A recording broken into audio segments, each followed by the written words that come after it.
to be as efficient as we can and being safe. And, the biggest thing I've learned is how supportive the parents are. I was wondering when we started this, how many that we would have that, would not send their kids to us. And it's been unbelievable. We had mom's night Friday night and I, just was totally transparent and open up for questions with moms, and they were very supportive. And, that makes you feel a lot better as a coach to know that you have their support in what we're doing, and they feel safe and they trust us with their kids. And that's a great feeling. And, to be away from our kids the extended amount of time we were, when they first showed up that first day in summer, I got goosebumps because it's just, I think it's so important for this to happen. And I've got two seniors sitting in this room right now that we're doing everything we can to keep their senior year as normal as possible so they can enjoy it and make memories for a lifetime. Coach, let me follow up real quick. Have you had any fall off in participation that you can account to pandemic parents who just didn't want their kids to do this season because of COVID-19? No, sir. It's been complete buy-in, and our kids have been here. I felt like we had a great summer because I think they were anxious to get out and work and get out of the house. So it's been a great experience. Now, as a head coach, it's been a nightmare trying to keep everything straight. And, all head coaches like to be in control, and we all have a calendar that lasts for a year. And, we've basically went from week to week and day by day. So that's a change. But, again, you talk to the parents, just be patient with us because everything's changing, basically daily or hourly. So I've been real pleased with how we've handled it, how our kids handle it, and how supportive our parents have been. Alec, you got a question for Coach Rainey? Yeah, Coach. I mean, obviously, last year I don't think it was what you wanted defensively. So one, what are you guys doing to kind of improve defensively? I know you're still a little bit inexperienced on that side, but two, how much does the offense kind of make up for that this year? I mean, you guys have got a ton of offensive talent back there at receiver, offensive line, and a promising young quarterback as well.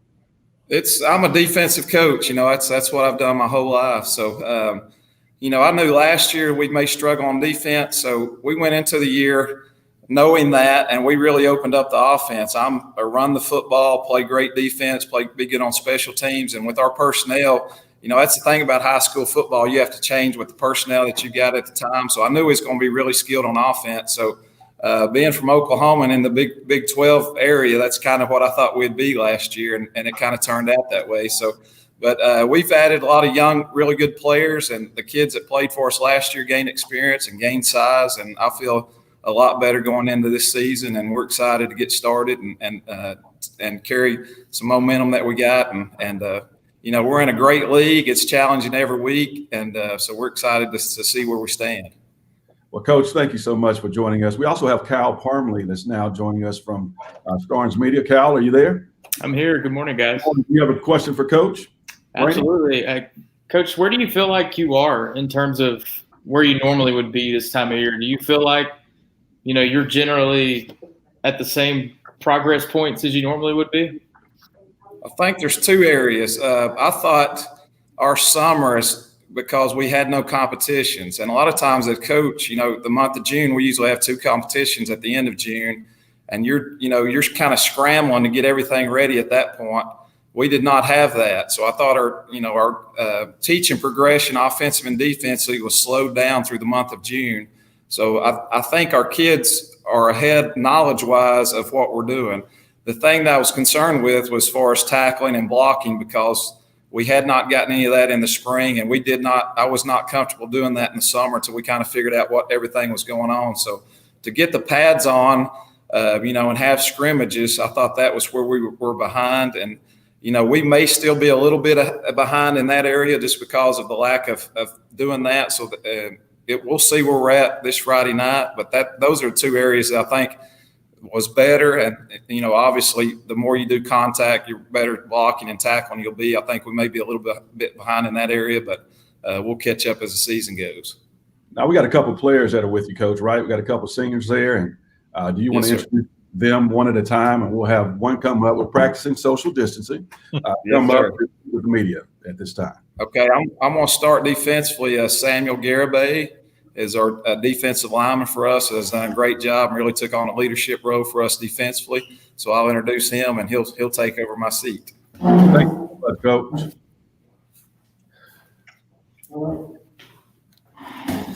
Hi. Good morning, Samuel. How are you this morning? Good. How are you? Welcome to the 2020 Virtual High School Football Media Day. Robert, you got a question for Samuel? Actually, I was going to pass this off to Eric. Okay, Eric. I mean, excuse me, not Eric, Alec. Alex.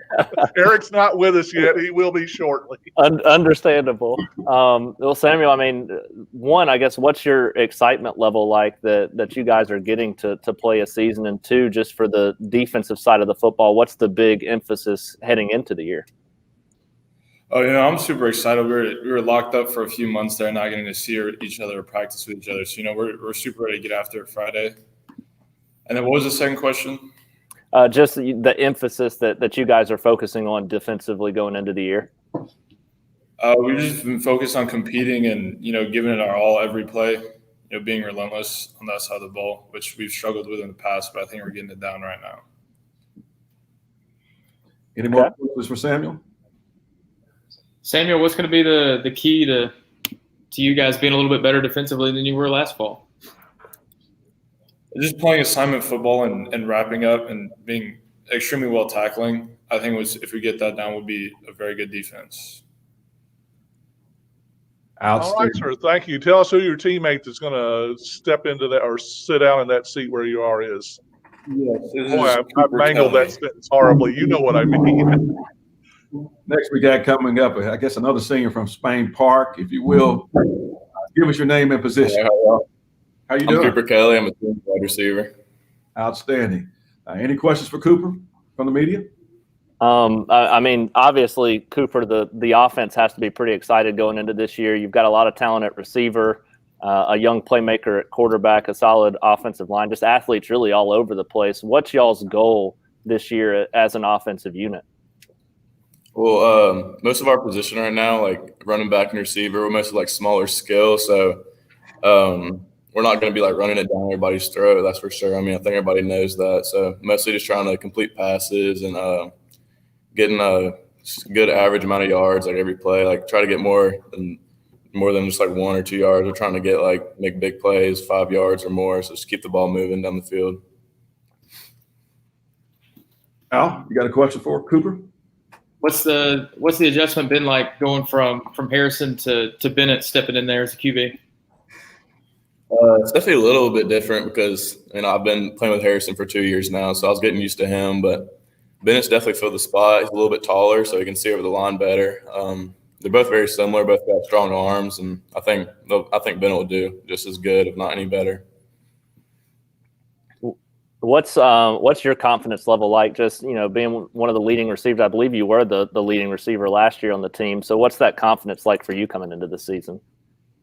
I'm definitely pretty confident because I had a pretty good season last year. But knowing that, I'm not playing against anybody older than me this year, so I'm definitely a little bit more confident because I've been growing up playing the people that I'm going against now. So I feel pretty good about it. Well, outstanding, Cooper. Thank you for joining us, and thank you to Coach Sean Rainey, head coach of Spain Park High School.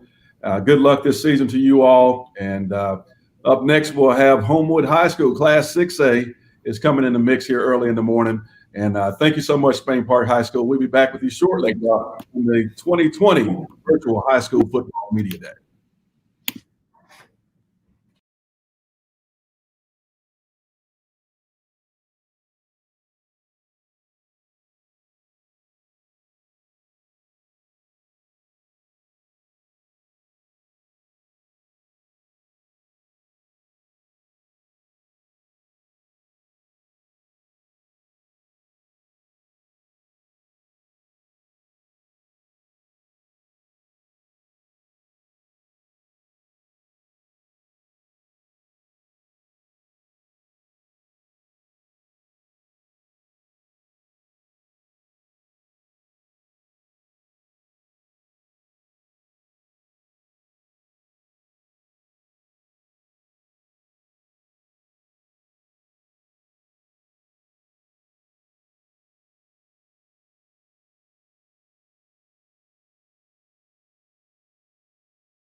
Welcome back here to the 2020 Virtual High School Football Media Day. As in virtual world we deal with, and we've dealt with for months, we've had some technical issues with Homewood. So we're going to step it up now and go ahead, and we'll get back with the Homewood High School Patriots and Coach Ben Bergeson here shortly. Now we have last year's Class 7A state champions with us, Coach Mark Freeman and Thompson High School. Good morning to you, Coach. Good morning, Jay. How you doing? I'm great. How are you this morning? Glad to see you and the Great. Warriors here this morning.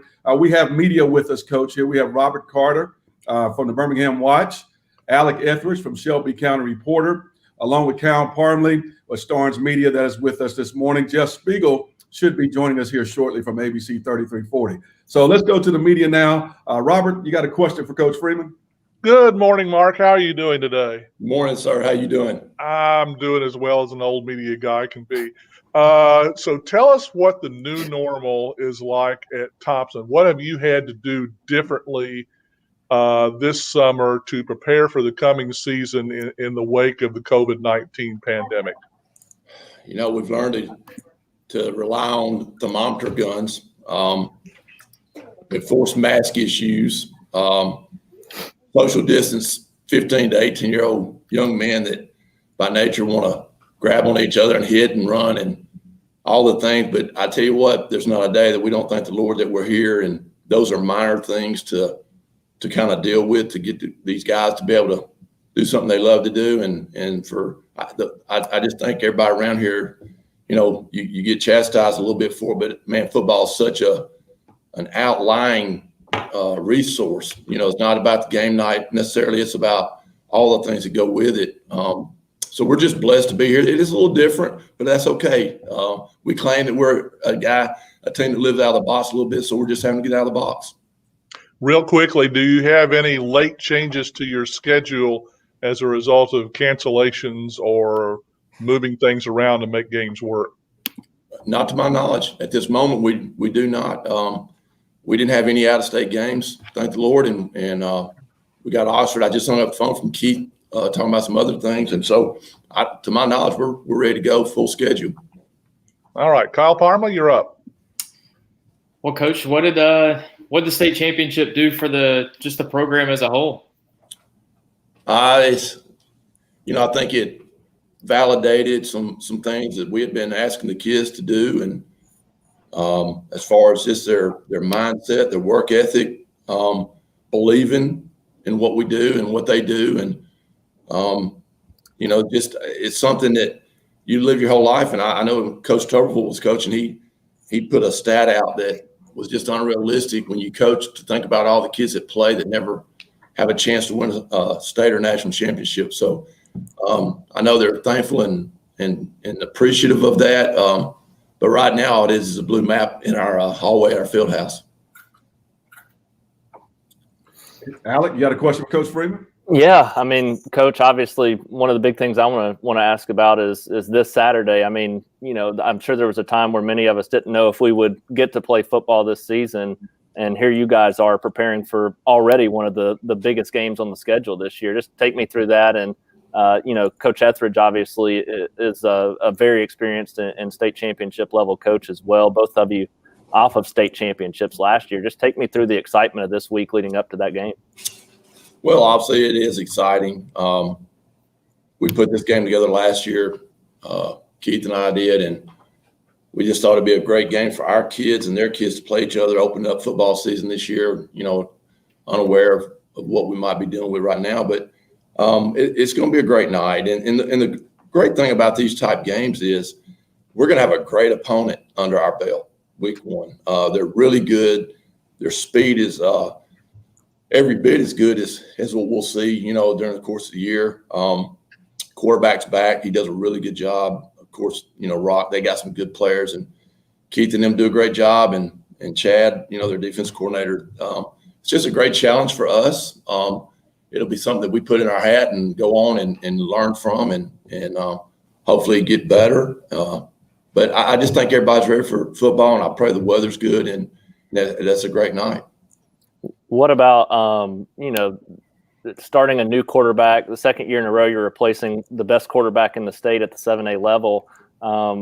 Take me through that position this year and starting off with a difficult opponent, what that's going to do down the line as well. Well, we'll have a new quarterback. Obviously, Sawyer did a tremendous job for us, and hopefully we'll have somebody step up that will do a great job for us this year. We got Connor Harrell and Kay Golden are both getting a lot of reps right now, trying to figure out what each one's strengths are, and then it's my job to put them in their strengths. We can't ask a guy who hadn't played a lot to do some things just because we might like to do them and have done them. We've got to find what their strengths are in the first 2 weeks and kind of, not play close to the vest necessarily, but have a very condensed package of what they can do and let them, at least when we snap it, feel like it's something that they're pretty good at, both of them. Well, Coach, you got a couple players with you this morning. Do you mind introducing them to us, and we'll take them one at a time? I got two great players, and I'm so blessed to have not only players, just fine young men. I got a bunch, but the two I brought this morning are guys that's always there for us day in and day out. And offensively, I brought a guy you'll know, Jay. I brought Trey Roberson. Who's that? I had a feeling that was coming. Well, I thought about that driving in this morning. That had absolutely zero to do with Jay. Trey is very Trey can just do a lot of things for us, and he's very valuable. And then Jeremiah Alexander is on defense, and of course, everybody knows Jeremiah. They're just leaders of ours, and I really did it selfishly to kind of put a fire under their tail this week, to be leaders, to be the guys that when the coaches are not around, and they are, but just be there and have our guys ready. And those guys, they it's very important as a team. They have leaders, and these are two of my better guys. So I'm going to – Jay, does it matter? Y'all want offense, defense first? Which one? We'll go defense first. Okay, thank you. Here's Jeremiah Alexander. Thank you. Coach. Thank you, Coach Freeman. Good morning, Jeremiah. How are you this morning? I'm good. How are you? Good. Jeremiah Alexander, defensive player for the Thompson Warriors. Got any questions from the media? Oh, no, sir. No, do they have questions for you? Well, I guess, Jeremiah, the defense, I know we've talked about this a little bit, but you guys are going to be loaded this year. What's the mindset from y'all as far as a unit going into really just this first game this weekend? I would say the mindset for the defense is like just go out there and play our best because everybody has us as like no more defense coming back, and so we don't want for y'all to say that and us not go out there and perform. So just play our best football. Any other questions, Kyle, for Jeremiah Alexander, Robert? I'm good, man. I can ask a couple more, but just from the linebacker unit, you guys, Jax Van Zant back, a couple others there that have a lot of experience. What is y'all's goal just in that unit this season as far as locking down the offense? Everybody says that the linebackers are the glue of the defense or the quarterbacks are the defense. So our main goal as linebackers in that room is just to lead by example and just put on for the team. Coming off of last year's state championship, are you guys satisfied, or are you looking to prove more this year? What's the thought in that area? We're always looking for improvement, so we're trying to play even better than we did last year. Okay. All right. Thank you, gentlemen. All right. Thanks, sir. Now you'll hand it off to your teammate, Trey.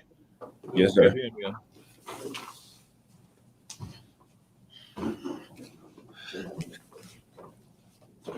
There's a familiar-looking fella. Trey, how are you doing this morning? Doing good. One quick question before I let the other guys have. You verbal to Army. Why the Black Knights? Just right now, I feel like it's the best place for me, especially for athletically and academically. Just those 4 years would be amazing 4 years for me, just football-wise and academic-wise. And after athletics, even if I go pro or whatever happens, I feel like I'll be set for life and be able to just do great things out there in the world. Trey, how's this offense back up what they did last year? We got players all over the field this year. Just like we did last year, though. But this year, I feel like it's a mindset that we just have to come out there and know that we are an explosive offense that can make plays each and every position, from our running backs to our receivers. Even our quarterback can make plays as well. But, just come back and just doing what we got to do. Trey, take me through, you and JB obviously going to be two leaders there at receiver. Both of you really, y'all were standout receivers last year, but seemed like once the playoffs got here, kind of kicked it into an extra gear. What are y'all going to try to bring to the table this year? This year, with both of us having experience under both our belts, it's just having a mindset that we could do this. We know what it takes to get back to where we were last year, and just adding even more this year, just making more plays for the team, and just going out there and doing it again. What's it going to take for you guys to get back to the state championship? I know y'all aren't hiding from that talk. It's your goal. So what's it going to take to do that again this year? I feel like it's going to take a disciplined team, just a great mindset each and every day coming in, just staying focused, having that mental that every day that somebody's after us. Just because we won last year doesn't mean it's going to be easy this year. So coming in each and every day, working that to be the best team that we can be. Well, thank you so much, Trey Roberson, to Jeremiah Alexander and Coach Mark Freeman from Thompson High School for being with us today on the 2020 Virtual High School Media Day. Good luck this season to the Warriors. Thank you. Next, we'll have coming up, Homewood High School has now worked out their technology and be back with us shortly. Give us a few minutes, and we'll talk to Ben Bergeson and the Homewood High School Patriots.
Welcome back to the 2020 Virtual High School Football Media Days.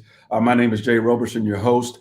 We got the Homewood Patriots on right now. Glad to have the head coach of Homewood High School, Coach Ben Bergeson. Coach, are you there? Yes, sir. I've got you. Good, man. It's working now. You look great, Coach. Good to see you and those young men. I know those two guys from somewhere, but I'm glad to have you on this morning with us. We have media present with us today. We have Robert Carter from Birmingham White, Kyle Parmley from Starnes Media, and also Alec Etheridge is with us from the Shelby County Reporters. Alec Eldridge is there now. And so, guys, we've got Coach Ferguson and a couple players with this morning. We'll start off with whoever wants to go first on this initial question. Guys, I'll take the lead on this. Ben, good morning to you and your players.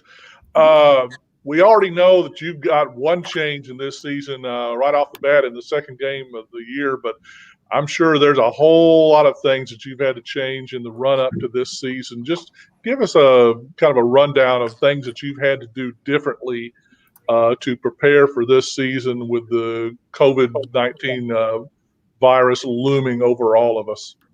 Main thing is just following all the protocols the state put out and keeping everything clean and keeping masks on daily. So, it's like a ticking time bomb. You just don't know when it's going to hit you. Real quickly, we know the second game against Vestavia Hills has been called off because of some players and coaches testing positive there. Do you have a replacement game for that, or will that be, in essence, a bye week? No, sir. We're going to leave it open. I met with our administration last week, and we decided, there's really no sense in taking an unnecessary risk and really trying to concentrate on our region games more than anything. Cal, you got a question for Homewood? Yeah, Coach.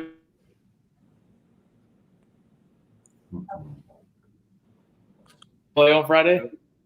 Kyle, say it one more time. Come back. You feel like you guys are ready to play on Friday? We're ready to go. We're excited. Alec? What do you think the identity of this team is going to be right off the bat? Say it one more time. What do you think the identity of this team will be? We're awfully young. We had those back-to-back 10-win seasons a couple years ago. And last year we didn't have a lot of experience because we lost a lot of 3-year starters. And now we're just young. You'll see a lot of sophomores everywhere. And I'm depending on these two guys for senior leadership. I have Charlie Good, linebacker, with me today, and receiver Lynn Irvin with me. Coach, take me through, the difficulty of the region this year as well. Teams like Chelsea, Briarwood, Mountain Brook, and a few others. Just talk about how difficult that challenge is going to be as well.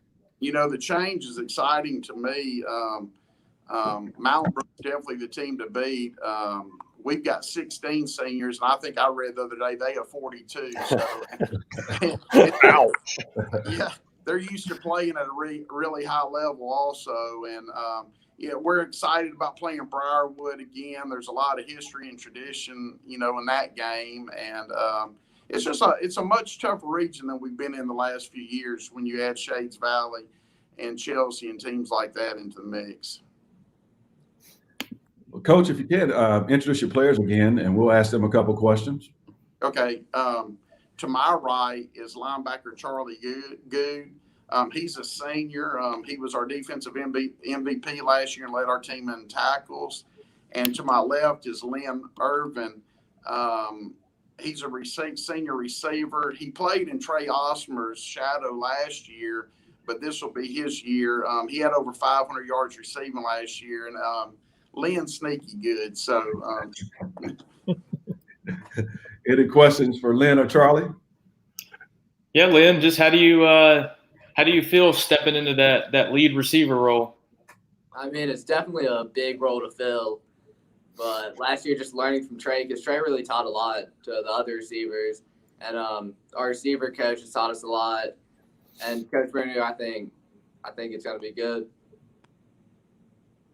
I guess for both players, just take me through the excitement of actually getting to play a season. We saw spring sports obviously end early, and then we didn't know what was going to happen this fall. But now you actually get the chance to start preparing for this season, at least at this moment. What does that mean to each of you? We're just ready to play. We've been waiting for it all summer with doubts in our minds, but now that it's finally 5 days away, we're just excited for it. Hey, guys, tell us what's the oddest or strangest thing that you've had to do in the run-up to this season because of COVID-19? working out with face masks, in my opinion. Yeah. What they do that for? Hard to breathe sometimes.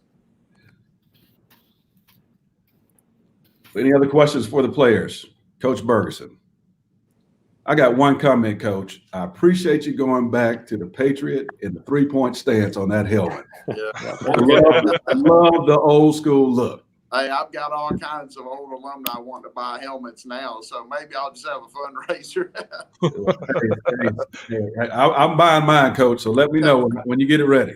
All right. Yes, sir. Well, thank you so much to the Homewood High School Patriots, Coach Ben Bergeson, the players there. Guys, good luck this season to you, and go Patriots. Jay, thank you. Thanks for organizing this today. Hey, thank you. Teamwork. Well, guys, Homewood has got a good season ahead of them, and we're going to look forward to next Hoover High School in Class 7A and Coach Josh Niblett. We'll be with you here shortly, back on the 2020 Virtual High School Football Media Days.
Welcome back here to the 2020 Virtual High School Football Media Day.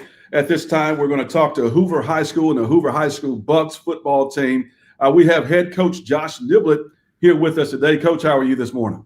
I'm blessed. Thanks for having us on. Well, I know you had practices this morning, so thank you for working out your schedule to be here. We have media here also, Robert Carter from Birmingham Watch. We've got Alec Etheridge from Shelby County Reporter, Kyle Parmley from Starnes Media, and Jeff Spiegel is still struggling, guys, to get on from ABC 3340. So, but come on, Speegs. Yeah, come on, Speed. But at this time, Coach, we're just glad to have you here, and we'll take questions now from the media. Coach, this is a season like no other. The preparation for this upcoming season has had to be much different for you. No 7-on-7, a lot of the things that you take for granted. And this may be a situation where just the sheer number of players that Hoover's used to having may actually be a bit of a handicap in keeping them apart from each other, social distancing and so forth. What's the run up to this season been like? What have you had to do differently? Well, I think the biggest thing is in the off season, once we found out in March and once we knew we weren't going to come back to school after spring break, I think, you give your kids the best opportunity to try to keep some kind of continuity within your program and your culture and what you're trying to build each and every day. So, once we got to that point and we knew where we were going to be to where, hey, we didn't know when we were going to be able to start in the summer or not, we started having virtual workouts and some virtual spring stuff and trying to meet with our kids. And, and the biggest thing is trying to give them some mindset stuff every week and just trying to keep a connection with them and them keeping that connection with each other. And then, we started in June. We were very fortunate. Our kids have done an unbelievable job of preparing themselves to get to this point, both on the field and off. And, I think as a coach, I think you're coaching more about social distancing and keeping your mask up and, proper hygiene and making sure that, you're washing your hands more than you're doing anything. But, not having 7-on-7, I'm sure for the kids, they enjoy that and they love that and it's fun to compete. But, we were able to get a lot of things accomplished, which have allowed us a chance to, we feel like, be ahead of the game right now. Quickly, any late schedule changes? Well, we don't, of course, we're playing Dothan, the opener. We were supposed to be in Mercedes-Benz Stadium the first game, and then Mercedes-Benz wouldn't let anybody play there, so they moved the game to Mill Creek, and then all of a sudden Georgia moved their schedule to September the 4th, and we didn't move ours. So we just got on the horn and looked for teams in Alabama that were scheduled Georgia games, and we were very fortunate. We went to Dothan a year ago in the spring, so they're going to come back to us and play us in the Met Friday night. Any other questions for Coach Niblett? Yeah, Coach, just how hungry is this team after falling a little short the last couple of years? Well, I think they're hungry. Our kids have always been hungry. I think we have a standard in which we go by. The one thing we talked about today, a standard doesn't mean anything if you don't stand for it and support it and everything that we're doing. So, our standard is being a champion in all we do. And, that's what we've been talking about day in and day out. Winners win, losers lose. And so the reason winners win is they do things a little bit different than everybody else. So every day we're just trying to get 1% better, stay focused on what we can do and control what we can control. And but this team's hungry. There's no doubt about it. They're excited about getting started. We're ready to get to Friday night. Coach, is that excitement level, have you noticed it a little higher this year, maybe because there was the thought that we might not have football? Yeah, I think you could feel it in June the 6th or whenever we came back in the summer. Just when we got all our kids back together, even though everything was a little bit different, I think you could feel the energy. And then, and then getting to this point, we're in the 4th week of practice. And so normally it's 3 weeks, but we had the extra week. And so, they know it's game week this week. So, that's the thing we're talking about is having high energy all week. So when the game rolls around, we can have some fun. Coach, do you have a couple players with you today? I do. The first player that have come up be Marcus Williams, who plays outside linebacker for us, senior. Unbelievable player for us. Is a multi-year starter for us. We're expecting big things out of him. Not only is he a great player, but he's a great person off the field, and he's one of the leaders of our team, one of our alphas. So I'm gonna let him sit in his chair and let you guys ask him a couple of questions, and then we'll move on to Nick Paradise next. So I'm gonna get Marcus over here. Thank you so much, Coach, and we appreciate you all practicing social distancing here on the 2020 Virtual High School Media Day. Good morning, Marcus. How are you this morning? I'm good. How are you? Good, good. You're on with Robert Carter, Cal Parmalee, and Alec Etheridge, all the media here in the local Birmingham metropolitan area. Any questions for Marcus at this time? Marcus, what's the strangest thing that you've had to do in adjusting for the COVID-19 virus and getting ready for this upcoming season? Something that you hope you'll never have to do again. I'd definitely say the social distancing, just because, like, I mean, those are your teammates, those are your brothers. You want to be around them, you want to have a good time and all that stuff. But I mean, you have to be cautious and be aware of what's going on.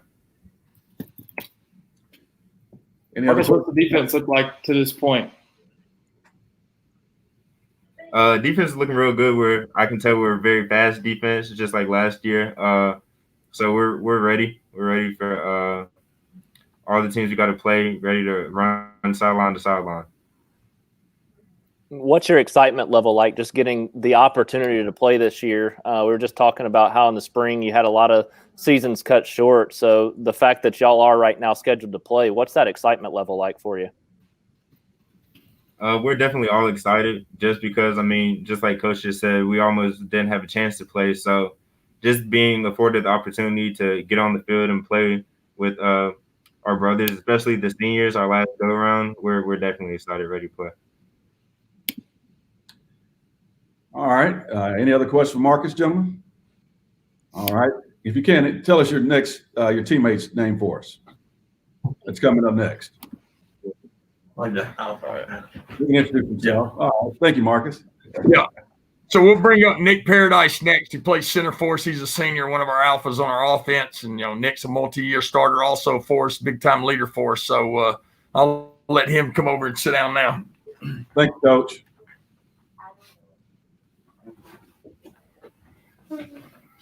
Good morning, Nick. How are you this morning? I'm doing well. How are you? Good, good, good. We got a couple of our media. Any questions for Nick at this time? Nick, I'll ask you the same question I asked Marcus. What's the strangest or oddest thing that you've had to do in preseason workouts and practice to adjust for COVID-19, something that you hope you'll never have to go through again? I think the thing for me is probably the weight room, staying socially distanced in the weight room, not being able to, get in the same rack with people. We've got to really spread out, got to use a lot of bars, wipe everything down when we're finished, and then also not being able to, get in our locker room and being close like that. We're set up in a gym right now, all socially distanced, and that's also a little weird this year. Nick, what's it like blocking for a guy like Dylan Pauly? Dylan's a heck of a player. I love blocking for him. He's, great guy. We're pretty tight, and it's really fun. What's the potential for this year's offense, and how much of that's gonna fall on you guys on the offensive front? I feel like we're really good up front. We got 3 returning starters on the offensive line. We're big. We got some big guards. We got speed on tackles and center, and I feel like we can throw the football as well. All righty. Any other questions for Nick? Well, thank you so much for your time today. And to Coach Josh Niblett, I know he's still in the office there. Coach, thank you so much for making time after practice to get your guys on. We really appreciate you and the Hoover High School Bucks football team. Well, we appreciate you guys having us on. The sales up, man. And everybody stay safe, stay sharp, stay gold. Thank you, Coach. All right, that's great. Media will be right back. Next, we'll have first-time head football coach at Pinson Valley High School in Class 6A. We're talking to Sam Shade and Pinson Valley football here shortly. Stay tuned here on the 2020 Virtual High School Football Media Days.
Welcome back into the 2020 Virtual High School Football Media Days. It's a pleasure at this time to introduce to you and congratulate first-year head football coach at Pinson Valley High School, Sam Shade. Coach Shade, how are you? I'm doing great, Jay. Doing great, man. Glad to have us on the broadcast. Well, thank you for being here this morning with us, and I recognize a couple of those young men there. We also have on today, Jeff Spiegel, ABC 3340. Oh. Jeff, good morning to you. We also good morning to you. County reporter. Robert Carter from Birmingham Watch, and Kyle Parmley from Florence Media with us today. So, guys, we're going to kick this thing off. Spiegel, you guys been around here, so do you want to? Yeah, we're going to pick on you first, man. I know. This is brutal. Scott Forrester just texted me and said you guys called me out. Hey, if we can get up early, so can you. Sam, good to see you. Congratulations on the new job. Talk about how that transition has been for you, how the players have kind of taken to you, how you've taken to the players. How's that transition gone so far? Well, as far as myself transitioning to the players and back to the high school game, I think it's been a good transition. The players, they've been very welcoming and just willing and ready to do everything they can do to help the team get better and help us win. But at the same time, dealing with COVID-19 has been really tough on us. I do have to admit that. It's just one of those deals everybody's going through. And I think I heard somebody say recently, it's sudden change. I mean, there are a lot of things that change day to day with this COVID-19 issue. Sam, first of all, welcome to the Valley. Speaking of COVID-19, what are some of the stranger things that you've had to do to adjust your preseason routine to the COVID-19 pandemic and the virus threat? Well, one of the biggest things is, I got my mask, guys. I've got that. So, that's one of the things that we have here at Pinson. We kind of put them around our neck and just pull them up like that and just go from there. So that's been different for us. Any other questions for the media? Yeah, Coach. Just how are you outlining expectations for this group? Because you come into a situation with a pretty good team already. It's not like you're having to build up from the ground or anything. Well, definitely. I think that was a pretty good base here. Obviously, two really good players next to me. James Perkins plays defensive end, outside linebacker for us, and JaQuincy Kool-Aid McKinstry also plays receiver and cornerback for us. Returns some kicks and things like that. These guys have played a lot of ball, so it's definitely exciting for me to take over a program where some guys have some championship experience and high expectations. Coach, what's the excitement level like? Obviously, 3 years with 10-plus wins there at Pinson Valley and trips to at least the semifinals and obviously state championship success. How do y'all kind of continue that in that same direction here this year? Well, the thing that we talked about is just taking it one day at a time. One day at a time, one game at a time. We're not looking ahead. Obviously, with Hero Trustville in front of us, that's the most important game, the first one. Kool-Aid, you're kind of the best known name on this team right now. How does it feel to be the one that everybody kind of associates first with Pinson Valley, especially given the big names that have gone through there over the last 2 or 3 years? I understand that I had a big name and all, but I really want to have a big name and one for the guys that play alongside of me.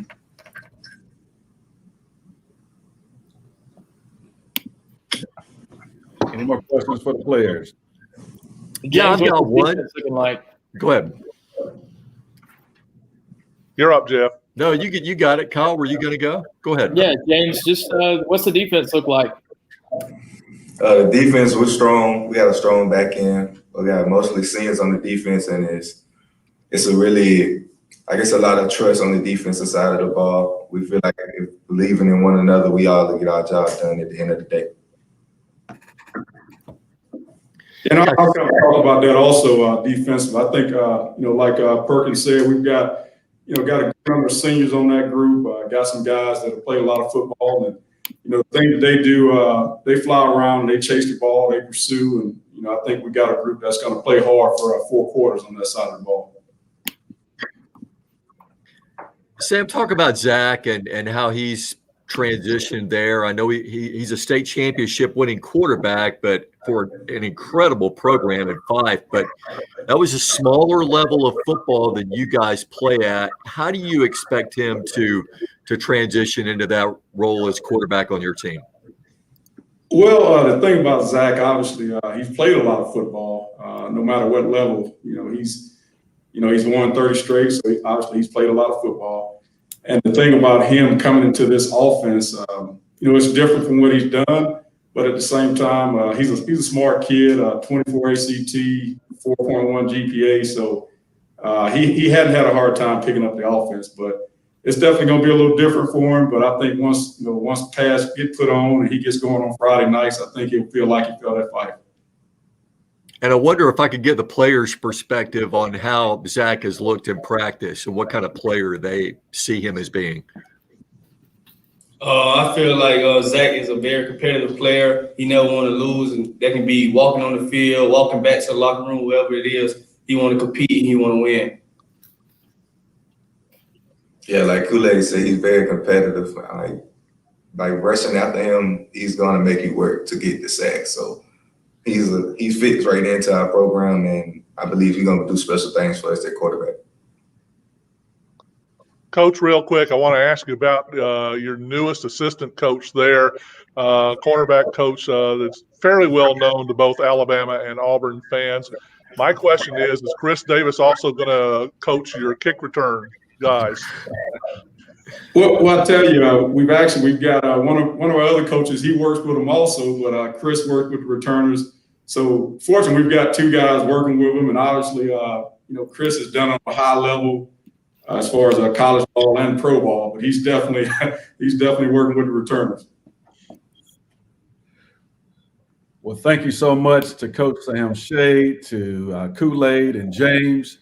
We're just looking forward to watching the Pinson Valley Indians.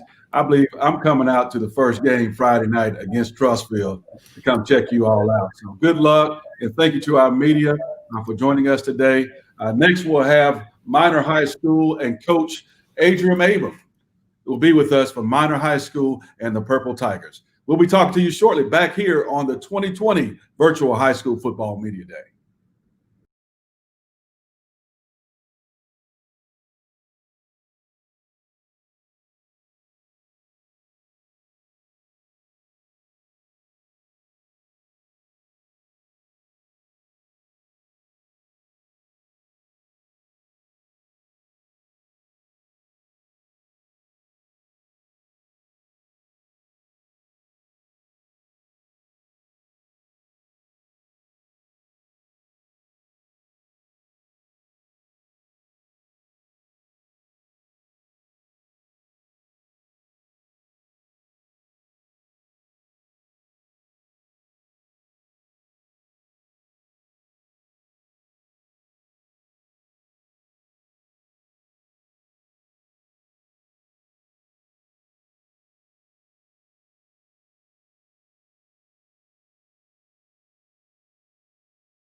Welcome back to the 2020 Virtual High School Football Media Days covering high school football in Birmingham, Jefferson County, and Shelby County, the metropolitan area. At this time, we've got the head football coach from Minor High School, Adrian Abrams. How you doing, Coach? Man, I'm doing great. How you doing today, Jay? Great, good to see you. Do I need to call my friends at Alabama Power Company to get your power on? Man, I tell you what, that's what we've been trying to get done all week. Hey, but you're always on. You're always on, Coach, and good to see you and good to see those players there. We have media with us today. We have Robert Carter from Birmingham Watch. Good morning, Robert. Good morning, Jay. Good morning, Coach. Kyle Parmley from Starnes Media. Good to see you, Kyle. We've got Jeff Spiegel from ABC 3340. Good morning to those tenacious Tigers. All right. And we also have here with us Alec Etheridge from Shelby County Reporter. That's the media we have today, and Morris will be joining us later on. So it's up to you all guys now in the media to get Coach Abrams and his team ready for the 2020 season. Who's going to lead us off? Well, Coach, let me ask you about the new normal, as we have coined the phrase. What's been different? What's been really different, I should add, about how you have prepared for this season and how you've had to work around the COVID-19 pandemic and all the precautions that you've had to take? I think the biggest difference is just the length of time it takes. If you're going to follow all the precautions, which our leadership has done a great job of putting precautions in place to help keep our kids and us safe. But if you're going to follow those precautions and working in smaller groups, and keeping kids separated, then it elongates your day a little bit, and and it spreads your staff a little bit thin. But I think that's the biggest difference than normal times. We would come in and everybody in at once, and you're knocking it out. And so I think that's the biggest difference for me. The second thing would be ensuring that that the camaraderie is still there. When you got kids separated and you got kids in groups, that's actually kind of counterintuitive to what we do as coaches in building teams. And so making sure that you continue to build that camaraderie, although they're working separately, if that makes sense. Coach, real quickly, there's been some schedule changes for a lot of teams because of other teams, opponents that have had to sit out some games because of positive tests and so forth. Any changes in your schedule? I noticed you only have 9 games on what I see on Max Preps. Absolutely. No, there have been no schedule changes for us.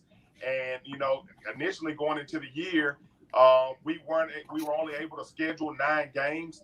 But the more, with this new normal that we have, I kind of count that as a blessing now, having an extra bye week, or, God forbid, if the unforeseen happens and we had to cancel a game or someone had to cancel, now I got a little more room to actually make up a game, another week in there. So it actually turned out to be a blessing. Coach, introduce your players for us, please. Yes. I have my returning starting quarterback, Alex Glass, to my left, and to my right have a returning strong safety, Brian Chapman. They're both seniors. All right, who we got next up on the media? Well, yeah, for both of the players, this is, Coach Abrams' 3rd year now. So what's the growth been like? What did you guys get better at last year, and what are you guys still looking to build towards to keep building the program?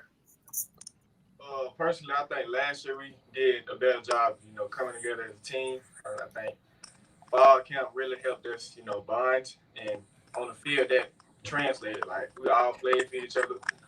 We all had a good time, and this year we just try to keep the ball rolling, even though we had this new normal. Coach, as far as your first 3 years, you've seen that experience, that growth kind of come up a little bit the last 2 years. You improved last year on both sides of the ball, really. How do you continue that going into this year? Well, I think in year one, you get in and you just try to teach kids what it takes to win. In year 2, kids start to buy in a little bit more. And I had a great group last year. We've been fortunate around here to make the playoffs the first year as a 3 seed, and last year we were able to host a playoff game as a number 2 seed. But I think what that group learned last year, they bought into what we were doing. Our culture was great, but you realize once you get into the playoff, the margin for error is so slim. And I think that's a vital lesson that my seniors from this year will learn from the group last year, how slim the margin for error is. And so one thing we talk about in our program is every day is the playoffs. If the margin, sometimes in the playoffs, you can play well. You know, you can make 3 mistakes, but the team that wins might only make 2. And so, you know, if every day is the playoffs, if you attack the weight room every day, you attack practice every day, you attack the film room every day, like it's the playoffs, win or go home. When we do get to the playoffs, which is an expectation in this program, when we do get to the playoffs, then we'll be and play that game 365, days over. All right, so it won't be anything new. It'll be the way we play. And so that's the next step in the progression, making a deep playoff run here in this program. Coach, have you seen kind of a difference in maybe the attitude of the team, with so much uncertainty and the spring and the summer being what it was, more of an attitude of like, man, I'm really glad to be back here with these guys? Man, I tell you what, my kids have done a great job of just, it's crazy. The first day we got back, one of my kids said, Coach, man, you hear those birds? They're so loud, and they're the same birds that been here the whole time. Just so appreciative, about the little things. Just get the opportunity to be outside and be outside together. And I think that really shows the maturity of this group because we just have fun, being here working.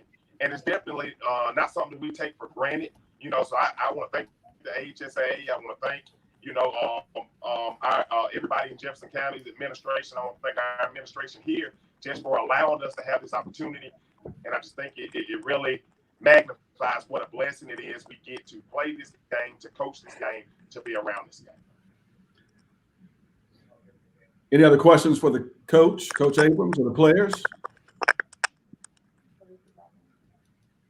One last question for the players. Guys, what's the strangest or oddest thing that you've had to do in the summer and the preseason to get ready for the season that has been affected by COVID-19? That was a horribly worded question. Forgive me, guys. And I think it was so horribly worded that they've lost power again. Oh, they're back. Coach. Always on. Well, almost always on is their no slogan. Here, guys, I'll get another shot at the question here. What's the strangest thing you've had to do during the preseason to adjust for the COVID-19 pandemic and the way you're preparing? It just like everybody, like Coach said, we couldn't all be together, so we had to find a way to get better with like the groups that we had. So it's just been kind of strange, but we all found a way to make it happen. And also to break up the monotony, there was a time where we were all on Zoom and everybody was filming workouts and sending them in, and we were sending daily messages and things like that. And so to break up the monotony of some of that, always wanting work from them and it always being like a task. There were days, I must admit, that we said, okay, look, send me your best TikTok. And it's amazing, you might get 80% participation on a day of sending that workout or filming your workout, but you definitely going to get 100% participation on TikTok day. Maybe guys that actually post multiple videos. So we did realize that we got some TikTok lovers in this group as well.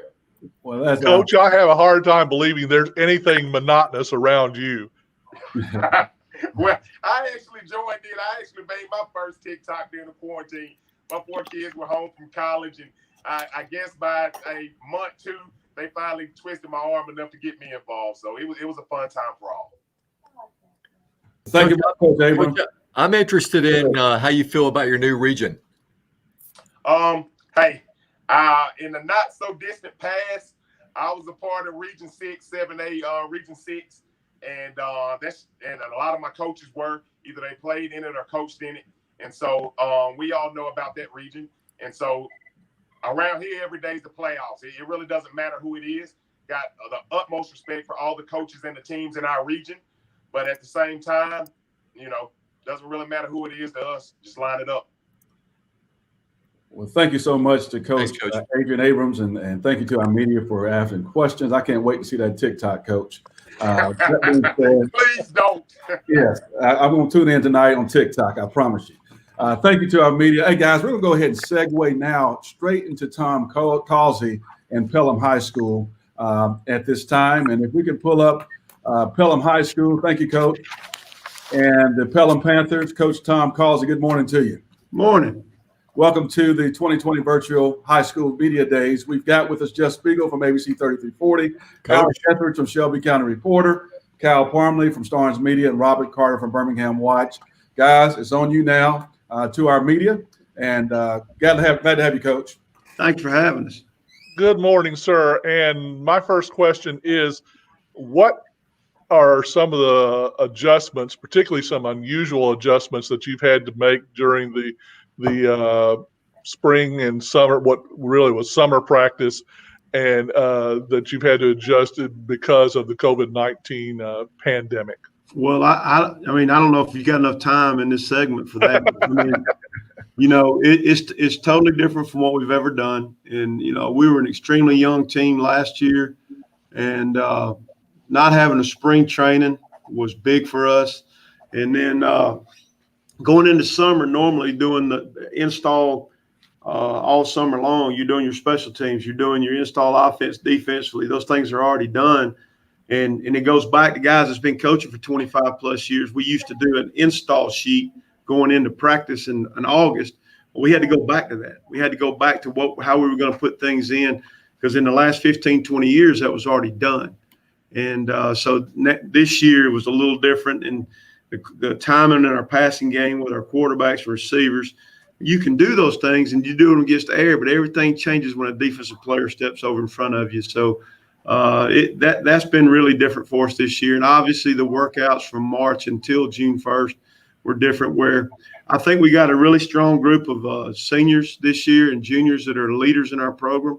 And I think the workouts went extremely well, doing the individual workouts at home because of peer pressure from each other to make sure they were getting it done. But normally where our coaches were leading, our players were leading, and that's really been a blessing to have our players step up and take a bigger leadership role. Coach, you guys started out 0-6 last year, won 3 games in a You row. waste no time, did you, man? You knew I was going to do it. Yeah. But winning those 3 games in a row with such a young team, I mean, everybody was really young last year. What did that do for their belief kind of transitioning into this season? Well, you know, that may be a question for these guys about their belief, but, you know, we know we've got some good players. We know we've got some guys that can play.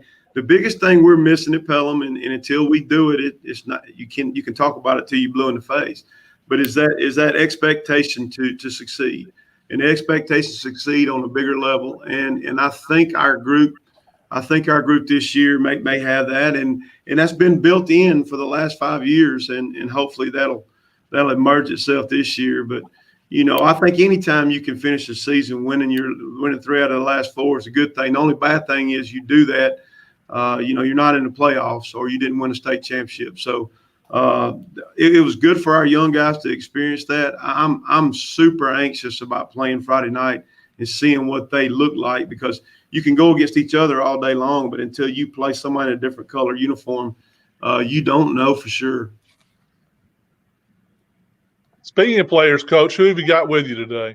We got Walker Lyles as a senior slot receiver for us, and Mason Duncan, who's a senior defensive lineman. And I think we're going to bring Walker in first. He's going to talk to you. Walker's played for us for 4 years.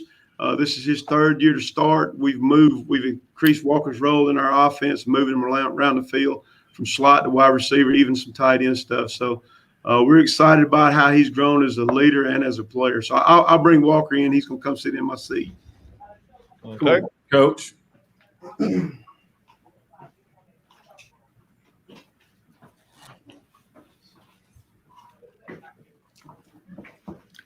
morning, Walker. How are you this morning?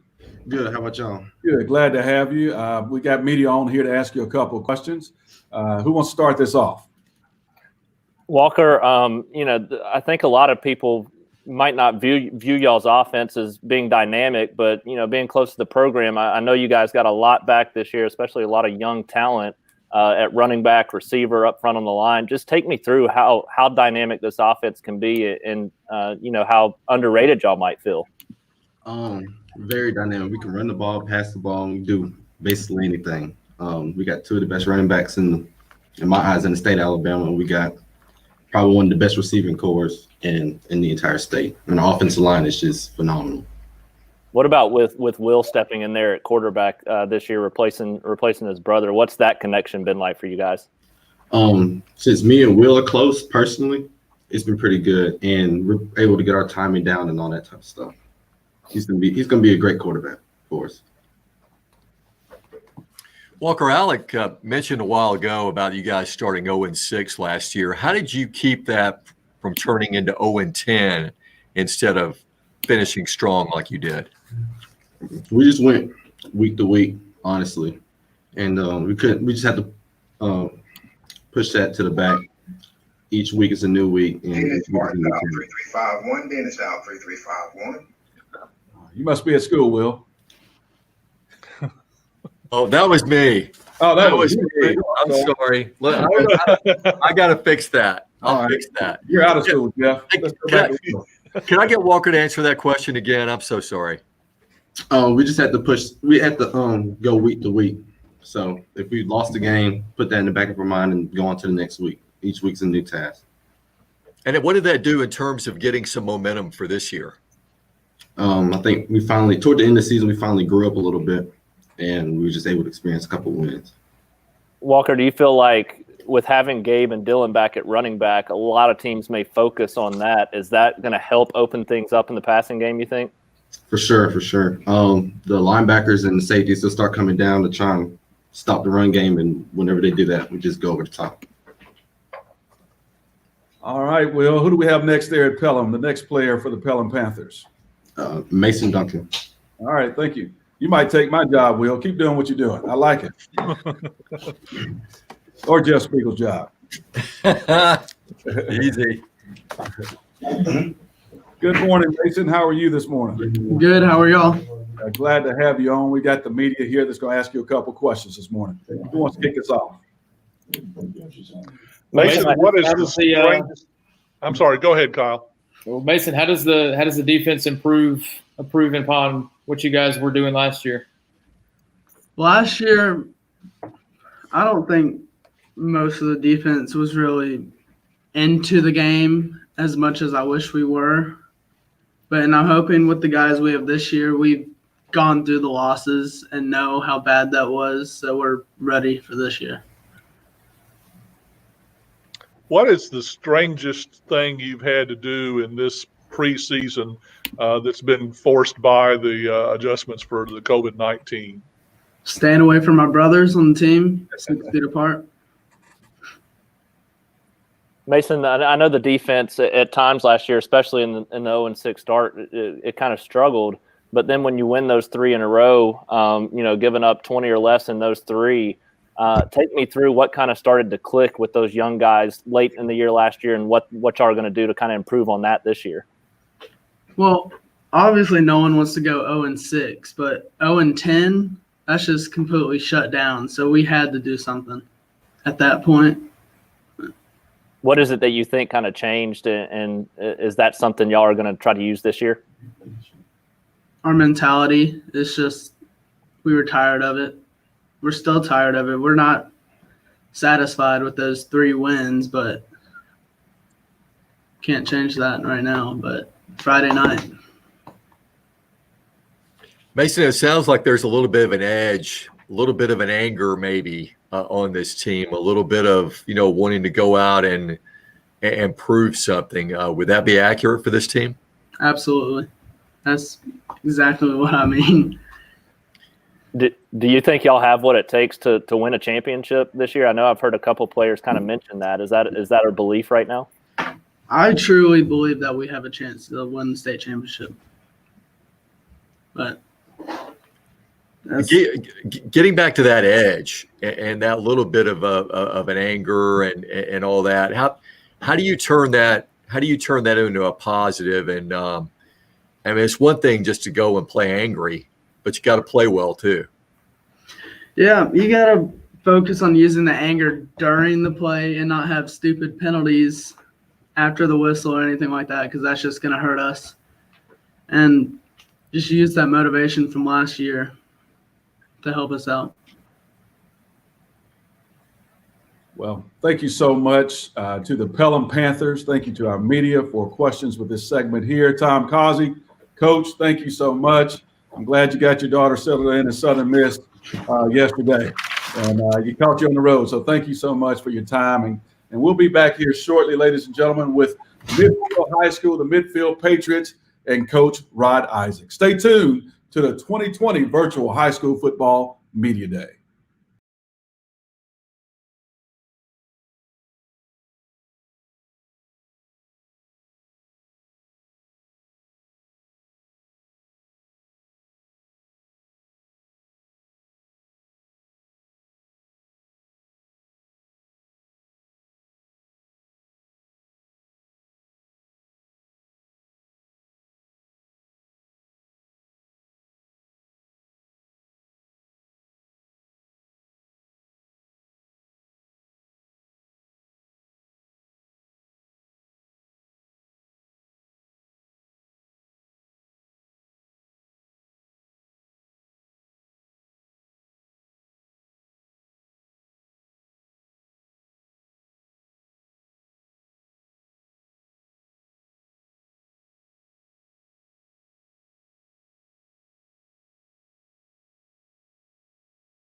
Welcome back to the 2020 High School Virtual Media Days. This is Jay Roberts here. Don't forget the hashtag HSFB Media Days 20. If you want to tag things on here, you can do that for us on the social media platforms.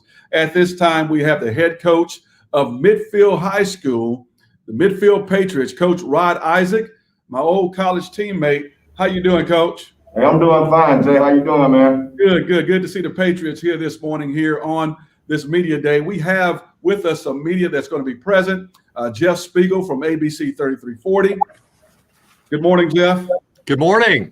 Cal Parmley from Starnes Media. Good morning, Cal. And we also have here with us Robert Carter from Birmingham Watch. How are you this morning? I'm doing fine, and good morning to you, Coach. Who you got with you there in your studio? That's what it looks like, a TV studio. So tell us who your players are that you brought with you, Coach. All right. First of all, here to my right here, I have Dwayne Jones, the senior. And right here, Miles Waller, also another senior, Miles Waller. All right, Coach. It's been an interesting summer with no spring practice and so forth, and all the adjustments you have to do because of the COVID-19 virus. What are some of the most unusual things that you've had to do in the run-up to the season to adjust for the virus? Well, basically, man, just not being able to really intermingle with my guys like I really want to. You know, just talking to you with this mask on is a challenge. You know, it's just a challenge that we're going to face. We're going to get through it. Again, football is a life sport. And we're dealing with some things through football that also affects our lives. And so that's what I always tell my guys all the time. Football resembles life in so many ways. And so, you know, we're just going to deal with it as it comes. We're going to stay safe and, you know, just continue to persevere. Coach, you're dropping in class from 3A to 2A. Looking at your region schedule, you don't have any of your region foes that are what we would call in the immediate vicinity. What adjustments are you making to life in 2A, and do you think that's going to be a help for you? Well, you know, you would want to think dropping down the classification that, you know, it would be a major help. But, you know, some of the obstacles that we're going to face, every team in our region this year went to the playoff last season. That's one. So that means there's going to be competition. Number two, travel time. You know, the closest opponent, I think we may be an hour and 15 minutes away. That's the closest, you know. And so we have three teams that's on the Mississippi line that we have to play. So those type of challenges, you know, getting our boys focused. We're in school the first 9 weeks virtually. So now that's going to be a challenge itself because, you know, in the past you have kids on campus. You can see them, you can deal with them. Now those kids are at home virtually attending school. I can't see those kids until after school session is over. Once I get those kids to the facilities, now I got to get their mind in football mode. And that's going to be a difference for them because these guys have been playing for me for this to be their 4th year playing. And on game day, they're used to and accustomed to all of the pageantry that goes along with playing football. Now it's at home. You're in comfort at home, but you're not in football mode. So at 8 o'clock in the morning when I get to school, when my guys get to school and I see them with their jerseys on and they see me with outfitted, you know, we chest bumping and high-fiving in the hallways, and I see them in the cafeteria. I'm like, get your mind right. We know we got a big game tonight. Just that camaraderie, just that pageantry, we won't have it. And so we got to try to create that after 3 o'clock, you know. And so that's going to be a challenge. And then getting on the bus and riding for an hour and 15 minutes minimum. You know, we're going to face some challenges, but we're not going to cry about it. We just going to put our hard hats on and we're going to continue to go and do what we got to do. For the players, give us a key for, what it's going to take for you guys to be as successful as you want to be this fall. A lot of discipline. It's going to take a lot of focus to get our mind right for this season. Doing all this pandemic and quarantining, just got to get used to it. Guys, what's the strangest thing that you've had to do during the preseason practice that's been caused by COVID-19? The oddest adjustment that you've had to make? Everybody just so spread out, and everything had to be so disinfected and clean before you can touch it. It's kind of weird, but we adjusted to it from now.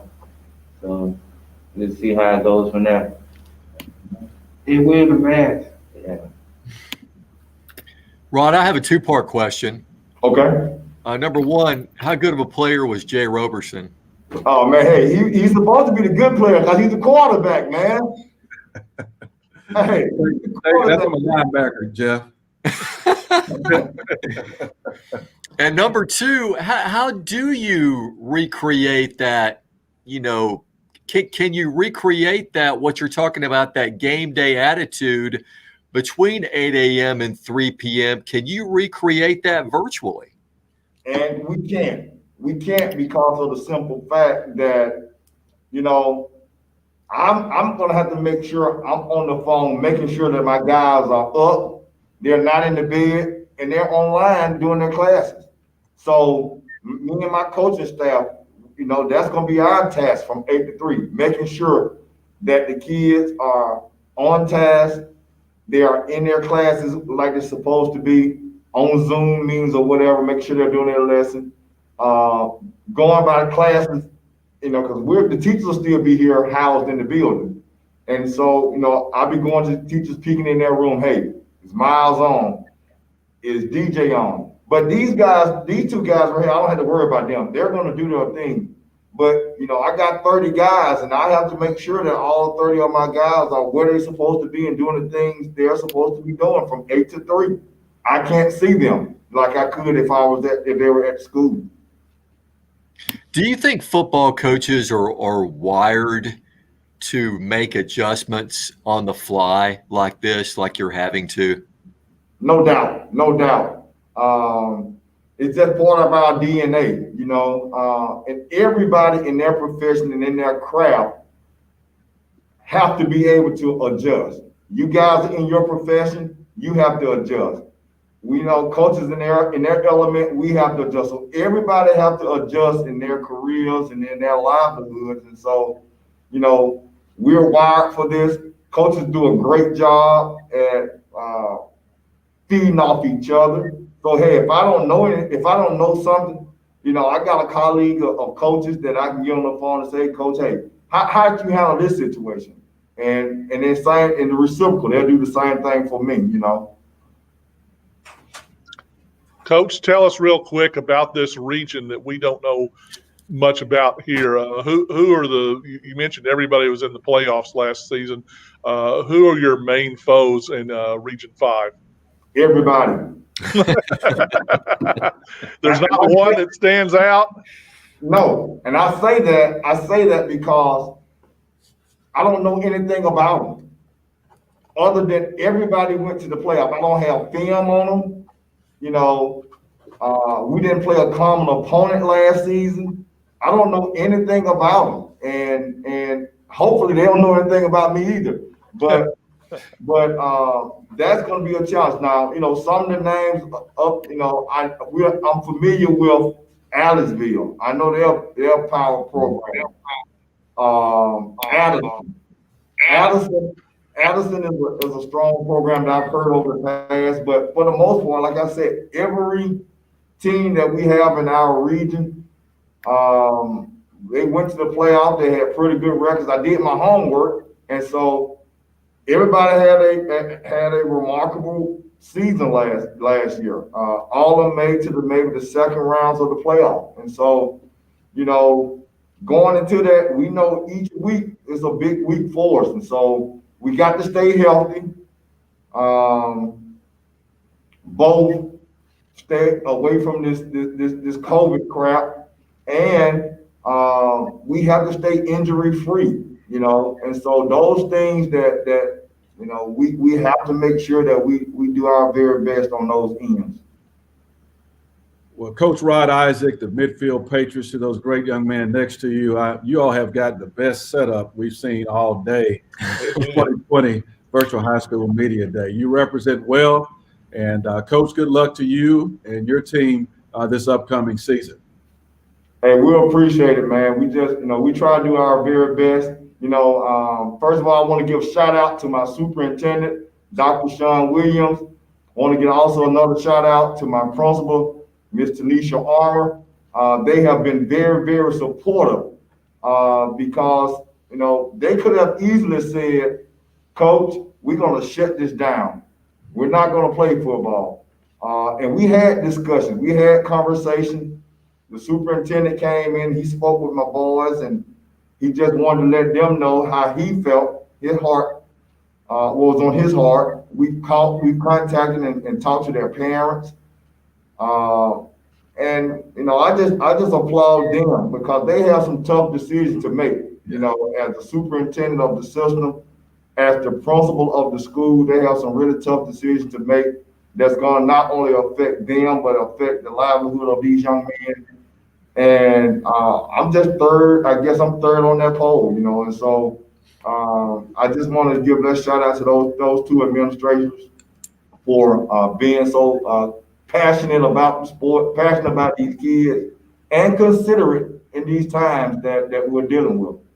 Well, thank you so much, Coach. And we're going to be praying for all of our school systems, all of our coaches, all of our administrators throughout the season, and especially their midfield school system. So thank you so much, and we appreciate your time. Go Patriots. Point to it. Go Patriots. All right. Next we have here coming up, we're going to go right into Huffman High School. They have a brand new football coach there at Huffman High School with the Vikings. Coach Bill Smith, how are you this morning? I'm doing well, gentlemen. How about you guys? Yeah, thank you for joining us, Bill. And we're just glad to see you there with the Vikings over there on the east side of Birmingham. And we have today with us Jeff Spiegel from ABC 3340, Cal Parmley from Starnes Media, and Robert Carter from Birmingham Watch. And I'm going to turn it over to you guys. Good morning, Bill, and welcome to the Vikings and welcome to Media Days. You start your tenure at Huffman in most unusual times. You've had to make, I'm sure, plenty of adjustments because of the COVID-19 and so forth. Tell us what you've done differently because of the virus and attempts to avoid it that may be kind of unusual. Well, it's been an unusual 6 months to say the least. Mr. Lyons and Mr. Hammonds offered me the position back in early mid-March, and then everything shut down within about 2 or 3 days. And so I had to get to know my players and know my community through Twitter. And so I didn't get introduced to my players till the first week in June when we were able to finally have a parent meeting, and so able to get a staff going. I'm so blessed. But when I've been checking temperatures, and Coach Marlon Bush has been doing filling out the forms for every kid. We've had to try to space out our kids when they come in the facility, and so it's taken about 45 minutes every morning all through the summer, and now during practice to get our kids in the locker rooms at different times. So, mandatory mask while they're in the weight room, mandatory mask while they're in the dressing room. We've had to use water bottles, individual water bottles, and we've had kids freezing, washing out milk cartons or milk tubs and rinsing them out. They bring it to practice every day, and so it just. I've never wiped down so many footballs in my life. And so it's a crazy time, but we're doing what we've got to do to try to negotiate through this. Bill, Huffman hasn't had a winning season since 2005. What's the first step in creating a winning culture? Well, I wished I could have had them in the weight room all during January, February, March, April. But but I wasn't. So, I posted some workouts that I was doing in my garage at Fayette while I was sort of stranded. And, so we were doing lunges, doing bench, chair push-ups and things like that. And so then we were able to, to have a pretty decent June and July as far as in the weight room and speed development and all of that. But the main thing that we've worked on is, I call it stinking thinking. If you don't watch out, this culture, the community, the wrong community, the wrong culture can seep in, and you can start being a part. And I can do that myself at 53 years old, being a part of that negative group. I call it stinking thinking. And so just trying to build upon that culture, positivity. We can do it, but we got to do it together. Coach, what have you seen from the players? With all the craziness that's going on, and them having to get adjusted to a new coach. Just kind of what's their attitude been like so far? Oh, they've been awesome. I mean, they've been awesome. The parents have been awesome. The kids are hungry. We had great attendance this summer. Now, I wasn't able to meet the student body back in April. I wasn't able to meet our middle schools and stuff. We're behind, but we're working on our numbers right now. But they've been fantastic. They bought in, tremendous coaching staff. I got Jerry Davenport from Woodlawn. Anthony Conwell's my wide receiver coach. I coached him at Shades Valley. He was a fantastic player. Marlon Bush, he has been at Ramsey in the last 2 years at Hoover. He's my defensive coordinator. Jermaine Watson, they was able to get him from center point. And Coach Daniel and Coach BJ were on the staff, and I was able to retain them. And then Coach Perry is helping out immensely and sort of our spiritual mentor. So I got a great staff. We're excited. We're ready to go. Coach, any late schedule changes? A lot of teams have had to drop some games and so forth because of COVID-19. Any changes for you guys? Well, I want to thank the Lord for right now, knock on wood. Our schedule is intact. Benjamin Russell is coming into Viking Stadium on Friday night at 7 o'clock. I wish everybody would go on gofans.com and purchase tickets. We have 1,200 total tickets. They're going fast like hotcakes, ladies and gentlemen. You have a budding career in sales ahead of you, Coach. We need as many people as we can safely get in there and safely social distance, and so we're excited about it. Well, tell us about your region. Well, it's very challenging. I'm very familiar with Birmingham City and the region. We start off with Benjamin Russell in a non-region game at our place, and historically great program, and then we go to Parker on the road, and then we come back to Shades Valley, which I was there for 4 years, and we will visit Shades Valley week 3. We come back with Mountain Brook and Briarwood. Then we go a non-region with Hewitt Trustful, Homewood, Chelsea, Woodlawn. Finish the year with a barn burner with Clay Chalkpoint. So I guess Chelsea, maybe Parker are the only teams that I've never played before, and so but I'm very familiar with them. And so it's a challenging region, very challenging non-region schedule, and we look forward to it. And I just pray that we can stay healthy. I pray that we can stay safe, and the good Lord would just bless us. But anyway, I couldn't be prouder of the Viking Nation. My wife started teaching at Huffman back in 90, 91, 92, 93. She was a cheer sponsor, and so very familiar, excited about it. Any more questions for Coach Smith? Bill, you mentioned when we visited with you a few weeks ago that you felt like that you guys could make some noise this year. And you said, I might be crazy for thinking that, but you could make some noise this year. Define what that will look like in terms of a one-loss record at the end of the year. Well, I've told our 31 seniors that we're going to be good at Huffman. Now, it's up to you guys. How fast that's going to be is going to be up to your leadership and how much you buy in. Right now, as the time I'm sitting here right now at this computer screen, I couldn't be prouder of that group of seniors. But Lamondre Brooks, defensive end. He's got multiple offers. Tennessee offered him 2 weeks ago. Fantastic. You know, we could play him all over the field in multiple positions. And John Darius Morgan, our left tackle, is committed to South Carolina. And just one of the best offensive linemen that I've had. I've had some good ones in my past. And fantastic kid. And Justin Goodwin, a defensive tackle. He's got a Sanford offer and a Kennesaw State offer. And then I've got several other kids really that are dependent on this season.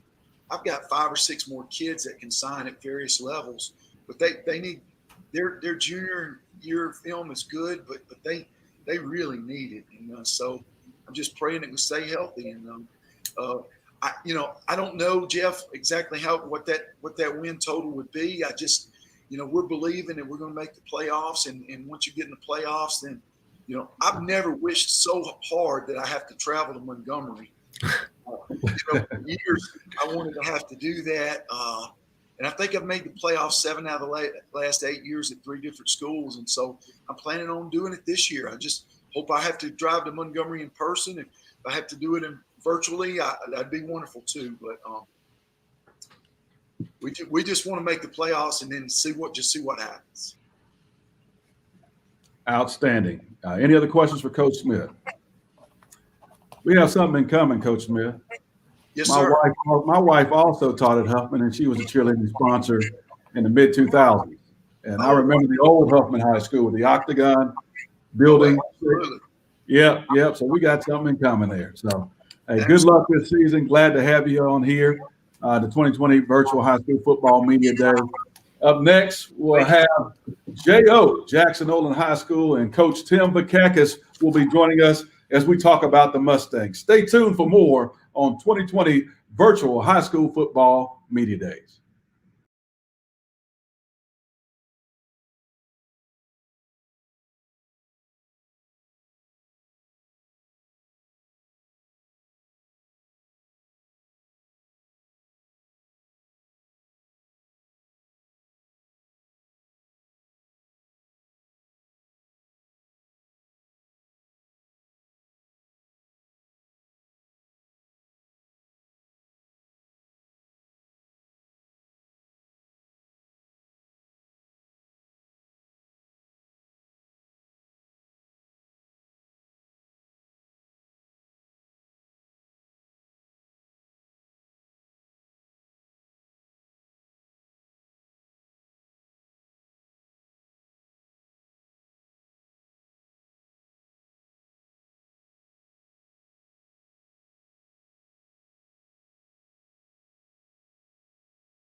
Welcome back to the 2020 Virtual High School Football Media Days. This is truly a pleasure to be here with you as we have interviewed Class 6A, Class 7A, all the way down to 2A this morning.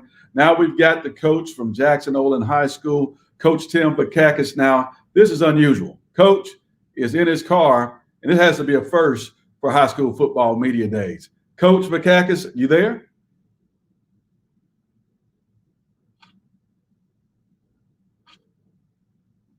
Going to get our lunches.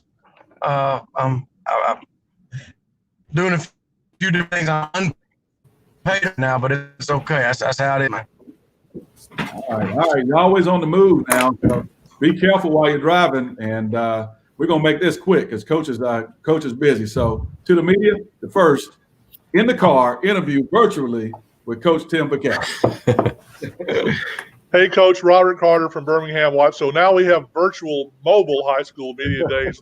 The first just keep on rolling.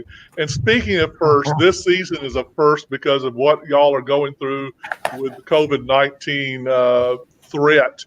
What's the most unusual thing that you've had to make do with on your team to get them ready for a season with all the COVID-19 guidelines intact?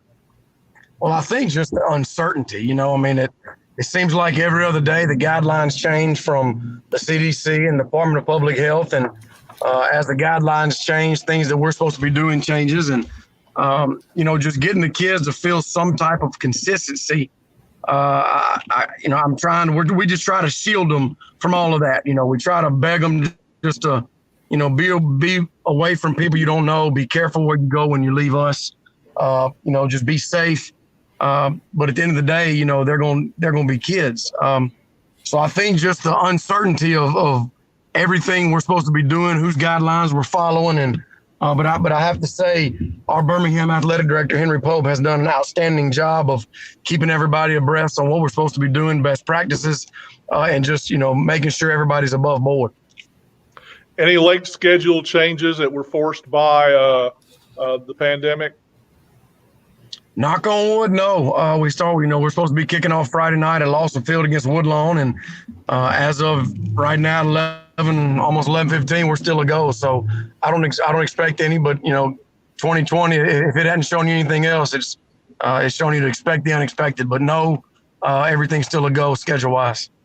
And you're in a tough region. You change over to a region that has Gardendale and Mortimer Jordan and Minor and a whole host of bad guys you had to face. Tell me how that's shaping up for you. Well, I feel like we're in the SEC West, and we're coming out of the SoCon. You're not too far off. I feel like we're in the SEC West, and we're a SoCon team. But look, it's going to be tough. All those schools have a lot of seniors. They're senior heavy. They got great coaching staffs. They know how to win. They've played in big games. All the things you look for to be a good high school program. And we're going to be young. We've got, about 65% of our team are 9th and 10th graders. So we're still going to be a young team. But one thing I can assure you is these kids coming out of Inslee, we're not going to be scared getting off the bus. I can assure you that. Well, guys, we've had some media to join us here. Seth Holloway from Cutoff News. Seth, come on in. Not quite sure he's connected yet, but he's getting there. He's getting there. Okay. Well, next question then, guys. Y'all go ahead. Tim, by nature, coaches are control freaks. How difficult is this for you when so many things are out of your control? Well, I can tell you this. I've got a 5-year-old daughter, a Greek daughter at home. So the last 5 years, I've gotten much better at not being in control. But yes, it's definitely, it's a curveball. You got to go with the flow. You got to realize it's not going to be perfect. You got to, realize that there's going to be things that come up. But I think if we just stay consistent as leaders and as men, and we do a devotion every day and just try to keep our guys grounded, that they know we're going to be there every day. They know when they get there, that black truck's going to be on front and our coaches are going to be there. And, we're going to follow all the safety protocols. But I think there's just a consistency of trying to do the right thing by these guys and keeping them safe. I think that helps. But, it's just a big picture thing. You can't worry about that day. If something don't go right, you just got to keep moving and trying to be good leaders for these guys, because it's a great example of, you're not always going to be in control of things, and you just got to make the best decisions when crazy things happen. All right, I think Seth Holloway's online now. Seth, you're on with Tim Bukakis of Jackson Olin. Yeah, I see Tim doing this from his car. Hey, Tim, how you doing, man? Doing good, man. How are you? Doing all right. Any more questions for Coach Bukakis? Well, yeah, Coach, let me ask you, so your first, 5-6 years at JO, it's like the on-field, the record, the results, they kind of keep pointing up. And then you guys, come off of that great 2018 and have the 3-7 last year. But, how do you see it, inside the building, the program, is it still, rocking and rolling and being built in the right direction? Well, I can say this, in terms of our program, we worry about our program. We don't put all our focus on the team of that year. So last year we had to make some decisions off the field that there was some things going on that some guys just weren't living up to our standards. So we had to make some decisions in terms of the program. So yes, our 2019 team, record-wise, definitely took a step back from 10-1. We lost a lot of good players after 2018, and we ended up having about 7 or 8 seniors no longer with us. So we started last year with 5 and 6 freshmen on defense. So the team that we put out on the field last year, obviously, won 3 games, and we were lucky to win those. We could have won a couple of more, but what we've done from day one is worry about our program. We don't worry about who the quarterback is this year. Obviously, we need to make sure we've got a good one. But, I worry about what's in 6th grade, what's coming. I worry about our little leagues, what's in our community. I worry about what our middle school team's doing, making sure they're healthy and they have everything they need. So yeah, last year we did take a step back on the field, and I take responsibility for it. It all falls back on me. But the health of our program is very healthy, and I'm proud of our coaching staff. They were here when we lost 11 games in a row, back a couple of years ago, and some of our coaches, especially Pop and one of our other coaches, we were at Fairfield together when we lost 14 games in a row, spanning 3 seasons. So we've been there before. We just stay consistent. We love on these guys, and the biggest thing that I'm proud of is our kids keep getting out of here and going to play major college football. That is that's a great sign. Obviously 2 years ago we had 8 kids sign, 6 kids fully qualified. This past year we sent a kid to Tennessee Tech and a kid to Alabama, and we've had an All-American coming out of our program the last 4 years. And so there's a lot of good things in terms of health of our program. Our kids they're making the classes, they're making the test score, and they're getting out of here. So at the end of the day, we're really proud of that. Obviously we want to win games. We wouldn't be doing this if we didn't. But the health of our program is very good, and we're really blessed. Any other questions for Coach?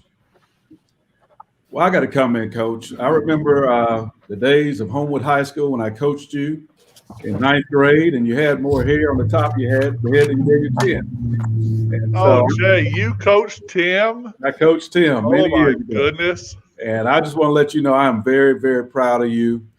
You follow your dad's footsteps, the work you're doing in the community, the investment you're making in Jackson Hole and Western Birmingham is truly tremendous. And they are very fortunate to have a crown jewel like yourself. So I'm proud of you, and keep up the great work. Well, Jay, I appreciate it, man. I don't know if you remember, but I do. We were getting ready to our last week, our Week 10 game in 1997, playing Pelham against Tyler Watts. And we needed a scout team quarterback to give us a look of what Tyler looks like. So here you go. You got some guy with a Alabama A&M helmet on with all these decals on it. He just got through playing in some all-star game or something. Man, he comes out there, and I swear, I played DB. I mean, if he didn't put the ball 2 inches outside on the other side of my fingertips, I'd never seen anything like it. So we said if we can even be in the close to the balls Jay's throwing, I think we got a chance Friday night. But I do remember you and your family, and I appreciate everything you've done. We're just trying to keep this thing moving over here and love on these kids. That's what it's all about, and proud of you, Coach. And Good luck to the Jackson Hole Mustangs this upcoming season. Guys, thank y'all for having me. Be And safe. drive safely. I'm pulling back into school, so I made it home. All right. We got lunch. It's lunchtime. All right. Thank you so much. Hey, we're going to roll right now straight to the Hueytown Gophers and Coach Greg Patterson. Coach, you there? Yes, sir. Good to see you this morning, Coach. We got here with us Kyle Parmley from Starnes Media, Robert Carter from Birmingham Watch, Seth Holloway from Cutoff News, and Jeff Spiegel from ABC 3340. Glad to have the Hueytown Gophers here today. We appreciate you having us. Glad to have you all here. Go ahead, guys. Coach, this is a season like no other, at least the run-up to it. What's some of the stranger things that you've had to do to adjust to practicing and getting ready in the wake of COVID-19? Learning all the protocols that's been handed down, from the health department and the athletic association, just to ensure that we could get to this point to hopefully play Friday night. That's kind of the obvious, but a lot of the secondary issues, just keeping parents and kids comforted that we're doing everything we can for their safety, and then just trying to work around crazy schedules.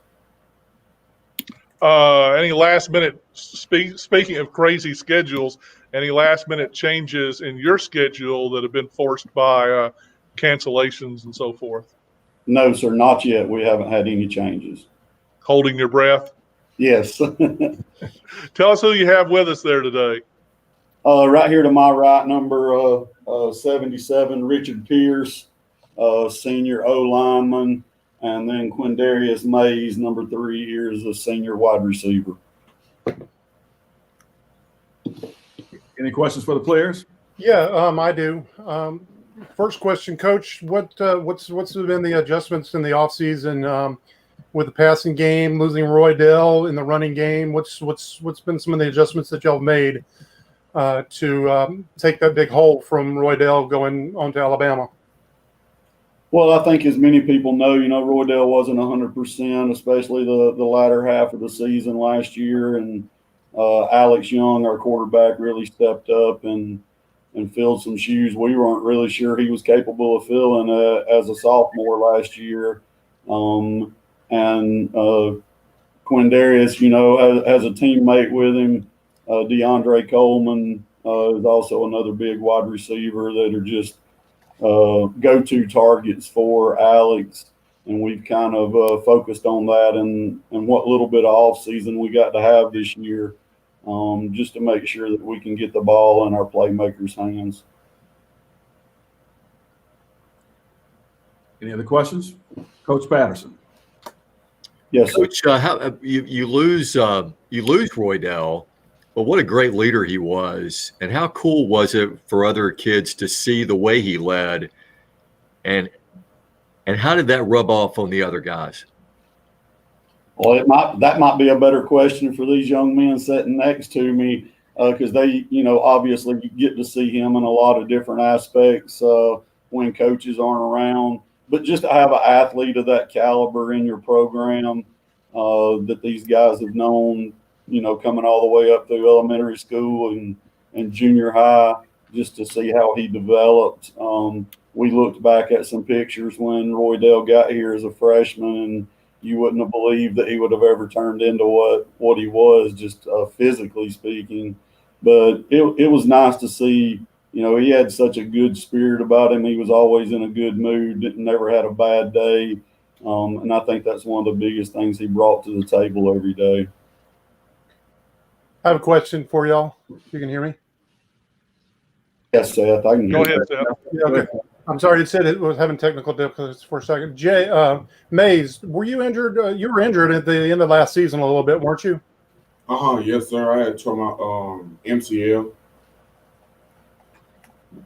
Hey, Coach, looking at your schedule, you've got some pretty stiff out-of-region games. Tell us, first of all, we know the old thing of iron sharpens iron, but that's some Spain Parks and that going to be pretty tough. If you get past those, your region schedule almost, and I say almost, looks like a piece of cake. Size them up for me if you would. Well, I set out in the off season. We wanted to keep some of the other teams we had been playing on the schedule, but they chose not to play us.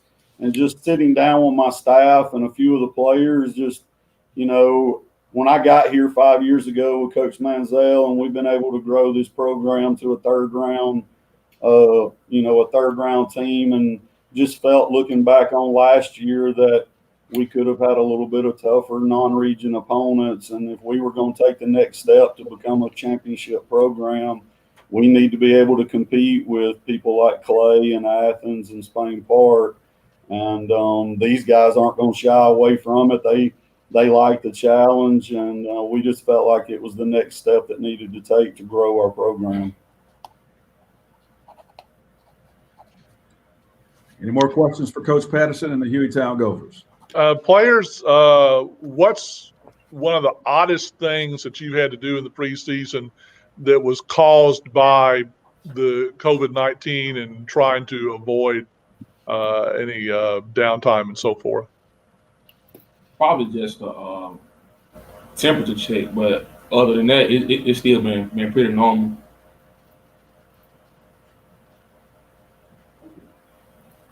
Got a question for the players. Players, what's the one game that you look forward to every year? I always ask this every year. I get the same question answer, but I want to ask you guys again. Game one. Game one? Yes, sir. Amen. I was waiting for you to say Bessemer City or McAdory, but that's all right.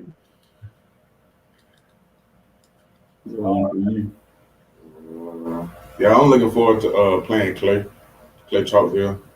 I'll go. That should be a good one. Yep. That should be a good one. Yep. Any other questions for Hueytown? Yeah, I've got one more for the players. When you reach the third round like that, how much do you want to just go further? I mean, we always want more, especially, when you're a football player and you reach a certain level. How hungry is this team to go even further and get to the semis, maybe even a championship game? Yeah. We've been to the playoffs like the last 3 years, and we feel like we're getting closer and closer. And we feel like this season it's going to be the one when we go all the way. All cool. Right. Well, thank you so much, Coach Patterson, and thank you so much to the Hueytown Gophers. Good luck this season. We'll be watching from afar, and thank you to our media for tuning in to Hueytown at this time. We'll take a break. Coming up next, Birmingham City School, the school on the mountain on the hill over there on the south side, Ramsey High School, and Coach Ruben Nelson will be up next here on the 2020 Virtual High School Football Media Days. See you in a minute.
Well, welcome back to the 2020 Virtual High School Football Media Day. This is Jay Roberson with you. What a day it's been. We've had over 12 schools now that we've talked to. We've got number 13 coming up and 14 for today to close out today's interviews. At this time, it's my pleasure to welcome to you the head coach for Ramsey High School, the Ramsey Rams, Ruben Nelson. Good morning to you, Ruben. Good morning, Jay. Glad to have you there. And those young men are dressed to part like a Ramsey High School student and football player. Good morning to you all, gentlemen. Good morning. Good morning. Well, welcome on. We have media present today with us from ABC 3340, Jeff Spiegel. Hey, guys. Jeff, how are you this morning? We've got Great, Robert man. Howard with Birmingham Watch. Good morning, gentlemen. How are you doing? We also have with us Cal Parmley from Stearns Media. Good morning. And eventually we have Seth Holloway from Cutoff News to join us here. So it's media day. It's your time, Ramsey High School. I'm going to turn it over to the media to ask you some questions at this time. Coach, got to love that mask you got on, custom made for the Rams, which brings me to my main question. I'm sure you've had to make a lot of adjustments in the run up to this season because of COVID-19 and the precautions to keep it away from your players. What's some of the stranger things that you had to do to make it work? Well, first of all, the High School Athletic Association, they put forth great protocols, and our system adopted some of those same protocols in order to make sure that our kids are safe. Our principal, Dr. Carolyn Walker Russell, here at Ramsey High School, she did everything possible to make sure that we had things that we need as far as sanitation supplies and things of that nature. So just being able to, just having to clean up behind kids every day, having to spray behind workouts, behind different sessions, is a little bit taxing, but it's something that we just had to do to keep kids safe. Coach, has the COVID-19 brought about any late last-minute schedule changes for you? Yes, we were scheduled to play Park Crossing, but they called and said that they were having some problems. But I guess they got those problems taken care of because they have someone else in that spot right now. So we hope everything is safe with them, and we're just going to go ahead on and try to find an opponent for that week 1 matchup. Coach, the last several years have been really successful for Ramsey High School. So what's the key to keeping this 2020 team on that track? Well, just working hard and making sure that we're not playing individual football, that we're playing team football. Just do the same things day in and day out, win practice every day, and hopefully that'll go out into the game on Friday night. Teaching kids to do right because it's the right thing to do. Ruben, we've had several teams that have had to go into quarantine. I just saw moments ago that Blunt's team is in quarantine. Their star player, Lee Hunter, has decided to opt out for the rest of the season and focus on getting ready for, his college career. I know you've got a great player in Tim. Have you guys had any conversations about, if something happens down the road where you guys can't play? Have you had any conversations about, has he asked for your blessing to kind of opt out, or is that something he's even interested in doing, if you don't mind me asking? I haven't spoken with Tim or any other players about the possibility of opting out of their senior year of high school football.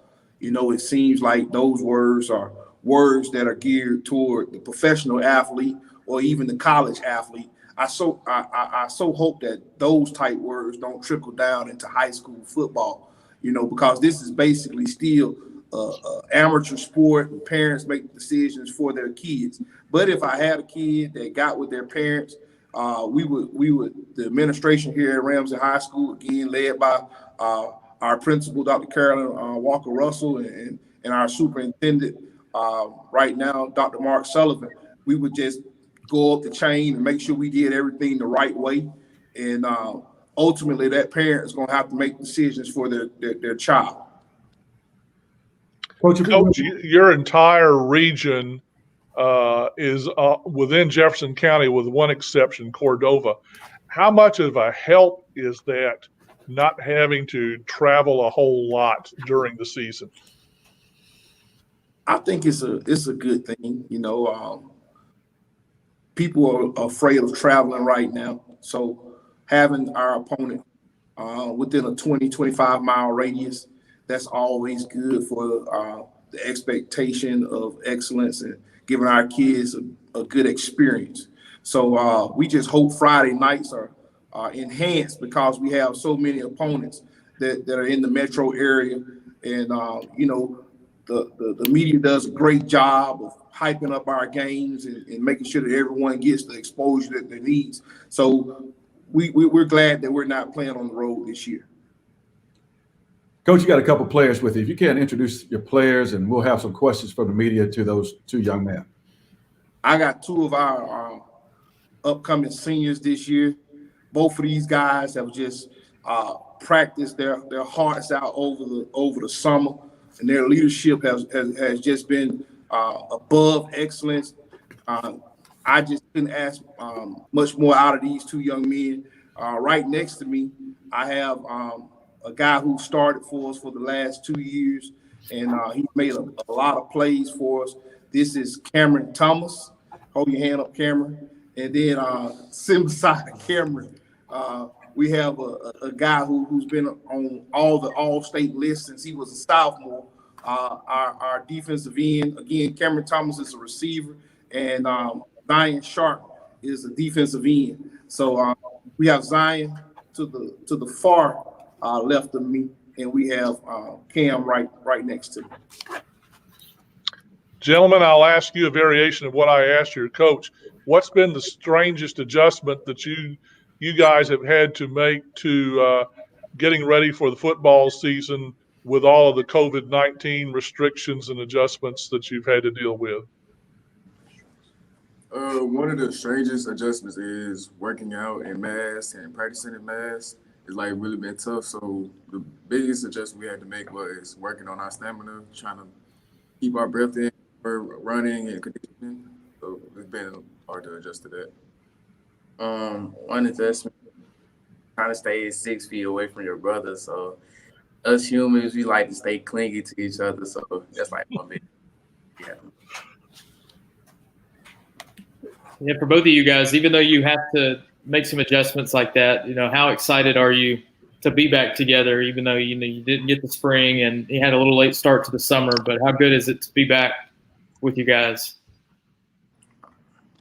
It's really a blessing just to be able to play this coming fall. I mean, it's been tough this summer. Like, sometimes we didn't even think we were going to have a season, but we just had faith, and it's just good to be out here with my brothers and we're ready to play Friday. It is. So it just feels good to be back on the field again. So that's just a blessing right there. Just play the game I love, my boys. Outstanding. Any other questions for the players, for Cameron or Zion? Well, you know, I have a nugget of something I have to share with guys I know. And y'all, you know, Cal and Robert, and I guess Jeff is there. It's the head coach at Ramsey High School, was a couple years behind me at Alabama A&M University. I remember the day when he was a great defensive back at Alabama A&M, and he almost quit on the Bulldogs. He almost gave it up. And that was one of the longest conversations I had with him, knowing he was from Birmingham, and I had to pick my young brother up to make sure that he made it through. And now I'm just proud of Coach Nelson and Ruben and the successes he's having at Ramsey. And you're doing a great job. I commend you on your leadership and mentorship of these young men at Ramsey High School. Hey, Jay, I appreciate that. And I always appreciate those times that we spent together in your mentorship. Thank all you guys for allowing us to be here today. And thank you, Top 10, for putting this on for us. Well, thank you so much. We appreciate you, Ruben, and thank you to our media. Next, we have upcoming from Bessemer, Alabama. It's McAdory High School and the Yellow Jackets. Coach Bart Sessions We're going to hear what Baccadori has to offer for the 2020 high school football season. Stay tuned. It's our last school for today, and we'll talk to you shortly.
Welcome back to the 2020 Virtual High School Football Media Days. It's truly a pleasure to close out today with a great school out of Bessemer, Alabama, McAdory High School. We have here today with us Coach Bart Sessions, the head football coach at McAdory. How you doing, Coach? Good afternoon.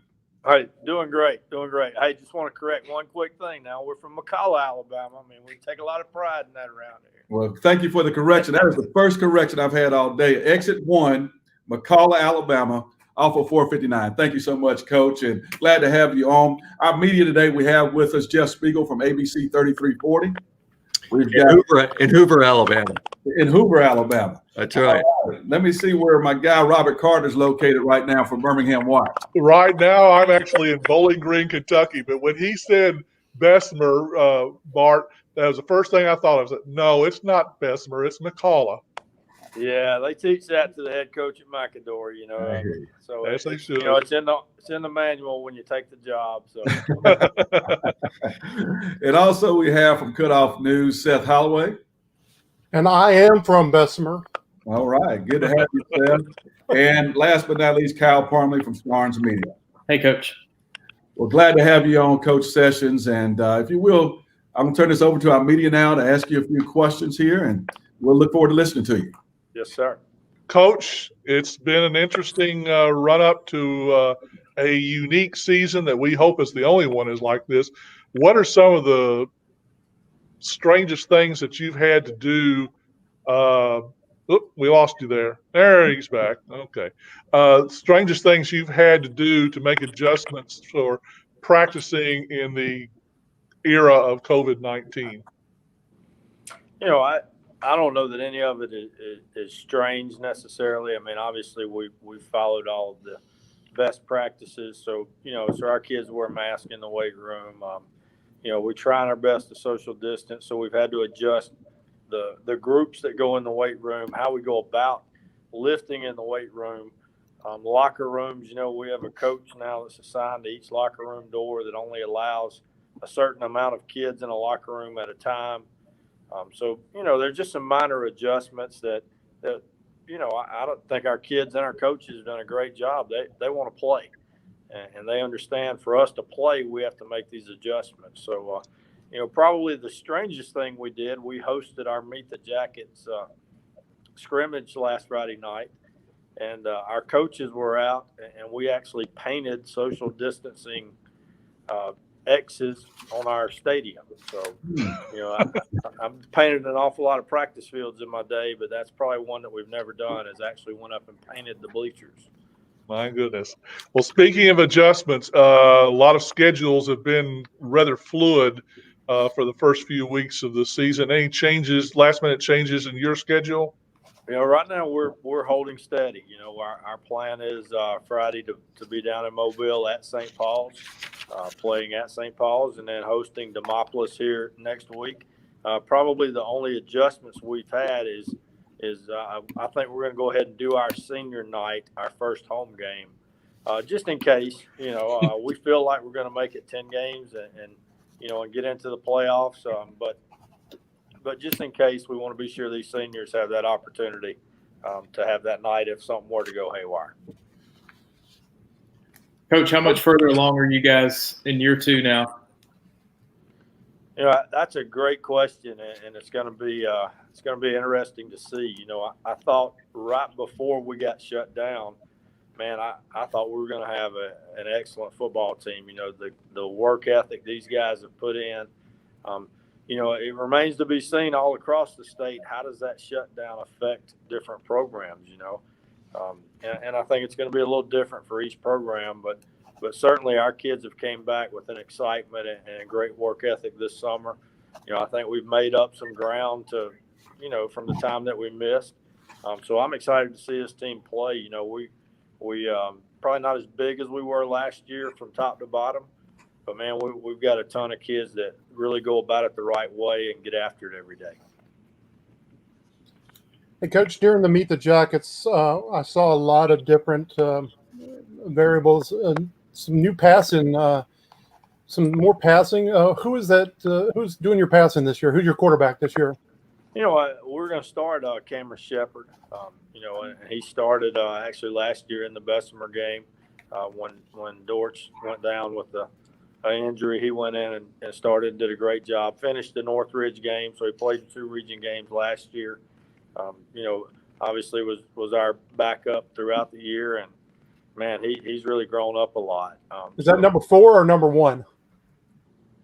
He's going to be 8 on Friday night. Number 8. Okay. I mean, we wore practice jerseys the other night because it was flooding an hour before we played, so I have no idea what number he had on the other night, to be honest with you. And then I have one more question for you. There was a running back that I saw, number 13, on that night, but he was a fairly big guy, very tall guy. Is he going to be your main running back this year? That's probably Rod Thomas, sophomore.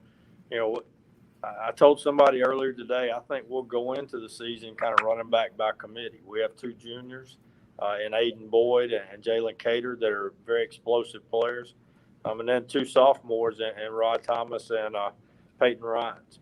So, you know, we'll probably utilize all 4 of them in some form or fashion. And then, you know, kind of whoever has the hot hand that night is probably the guy that will get the ball to the most. Are we going to see more of a passing game this year, or is it going to be running mostly? Or can you give a secret? I mean, you always want to be balanced. You know, what you want to be is 50-50 or as close as you can get to that. You know, clearly this time of year, we think the throwing game requires a little bit more work. So we probably focused on it a little bit more the other night just to, you know, just from a standpoint of getting extra work in a live setting. But, yeah, you know, certainly we're not going to get away from running the football. We understand it's still the state of Alabama, and if you want to be successful in high school football, you better be able to stop the run, and you better be able to run it when you want to. And last question, I don't want to hog all your time, but the wide receivers, you had some pretty good talent out there, wide receiver the other night that I was observing. So tell us about those guys real quick. Yeah, we're absolutely excited about our wide receiver group. You know, the first 4 that will run out there is Miles Burton, who's a senior. Javante Gray, who you'll get to talk to in just a minute, who's one of our senior slot receivers. Savion Hadley's another senior that plays in the slot. And then Cam Harris is a junior. You know, you'll also see Donovan Birchfield out there a lot, a senior. You know, possibly Jabari Strait, a junior. So, you know, that's a position that we have a little depth at, and you know, yeah, I noticed that should be some of the focus of our team. Coach, if you will, right now, introduce your players to us. Certainly, we have inside receiver Javante Gray from the offensive side, and then we'll have a linebacker, Jalen Campbell, from the defensive side. Any more questions for Coach Sessions? Bart, how can you use this as a teaching moment, just to kind of let your kids know that day at a time, man, because you preach that every day, but in this day and time, it seems like day to day takes on a whole new meaning. Yeah, absolutely. You know, I mean, I don't think there's a day that we've practiced since we got back June 1, you know, that we haven't talked about, hey, man, it's a blessing to be out here. You know, we get to be out here practicing football today. We get to be out here preparing for a game today. You know, and you look back just a few short months ago, you know, to baseball, softball, track, you know, that was taken away from that group of seniors.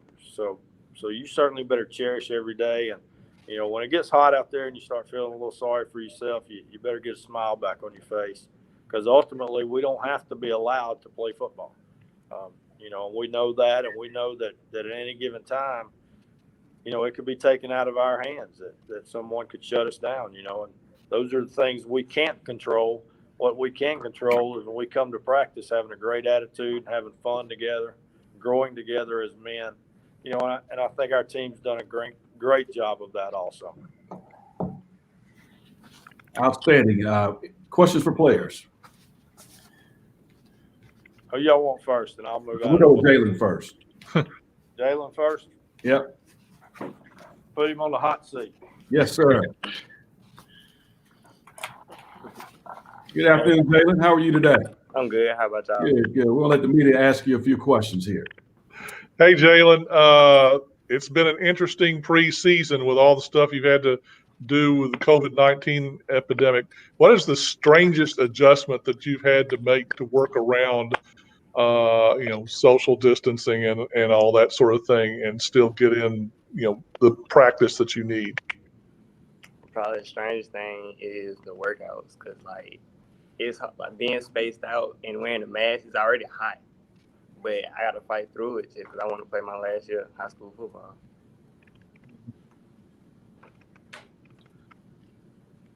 Next media question. Jalen, I'll play off something that Coach Sessions just answered about the fact that how much more do you appreciate this game than maybe you did a year ago? I appreciate it more because, like, now that I sit here and think, it can get taken away from me just like that. Like, last year, I loved the game of football. I was playing since I was 8. But this year, I really realized that I need to work all I can because it can get taken away from me just like that. Any more questions for Jalen? Jaden, do you have any offers or looks at from colleges right now? I got one offer from Catholic College in Wisconsin. Good. That's great. Congratulations. So thank you. All right, Jalen, who you got there with you? My buddy Vontae Gray.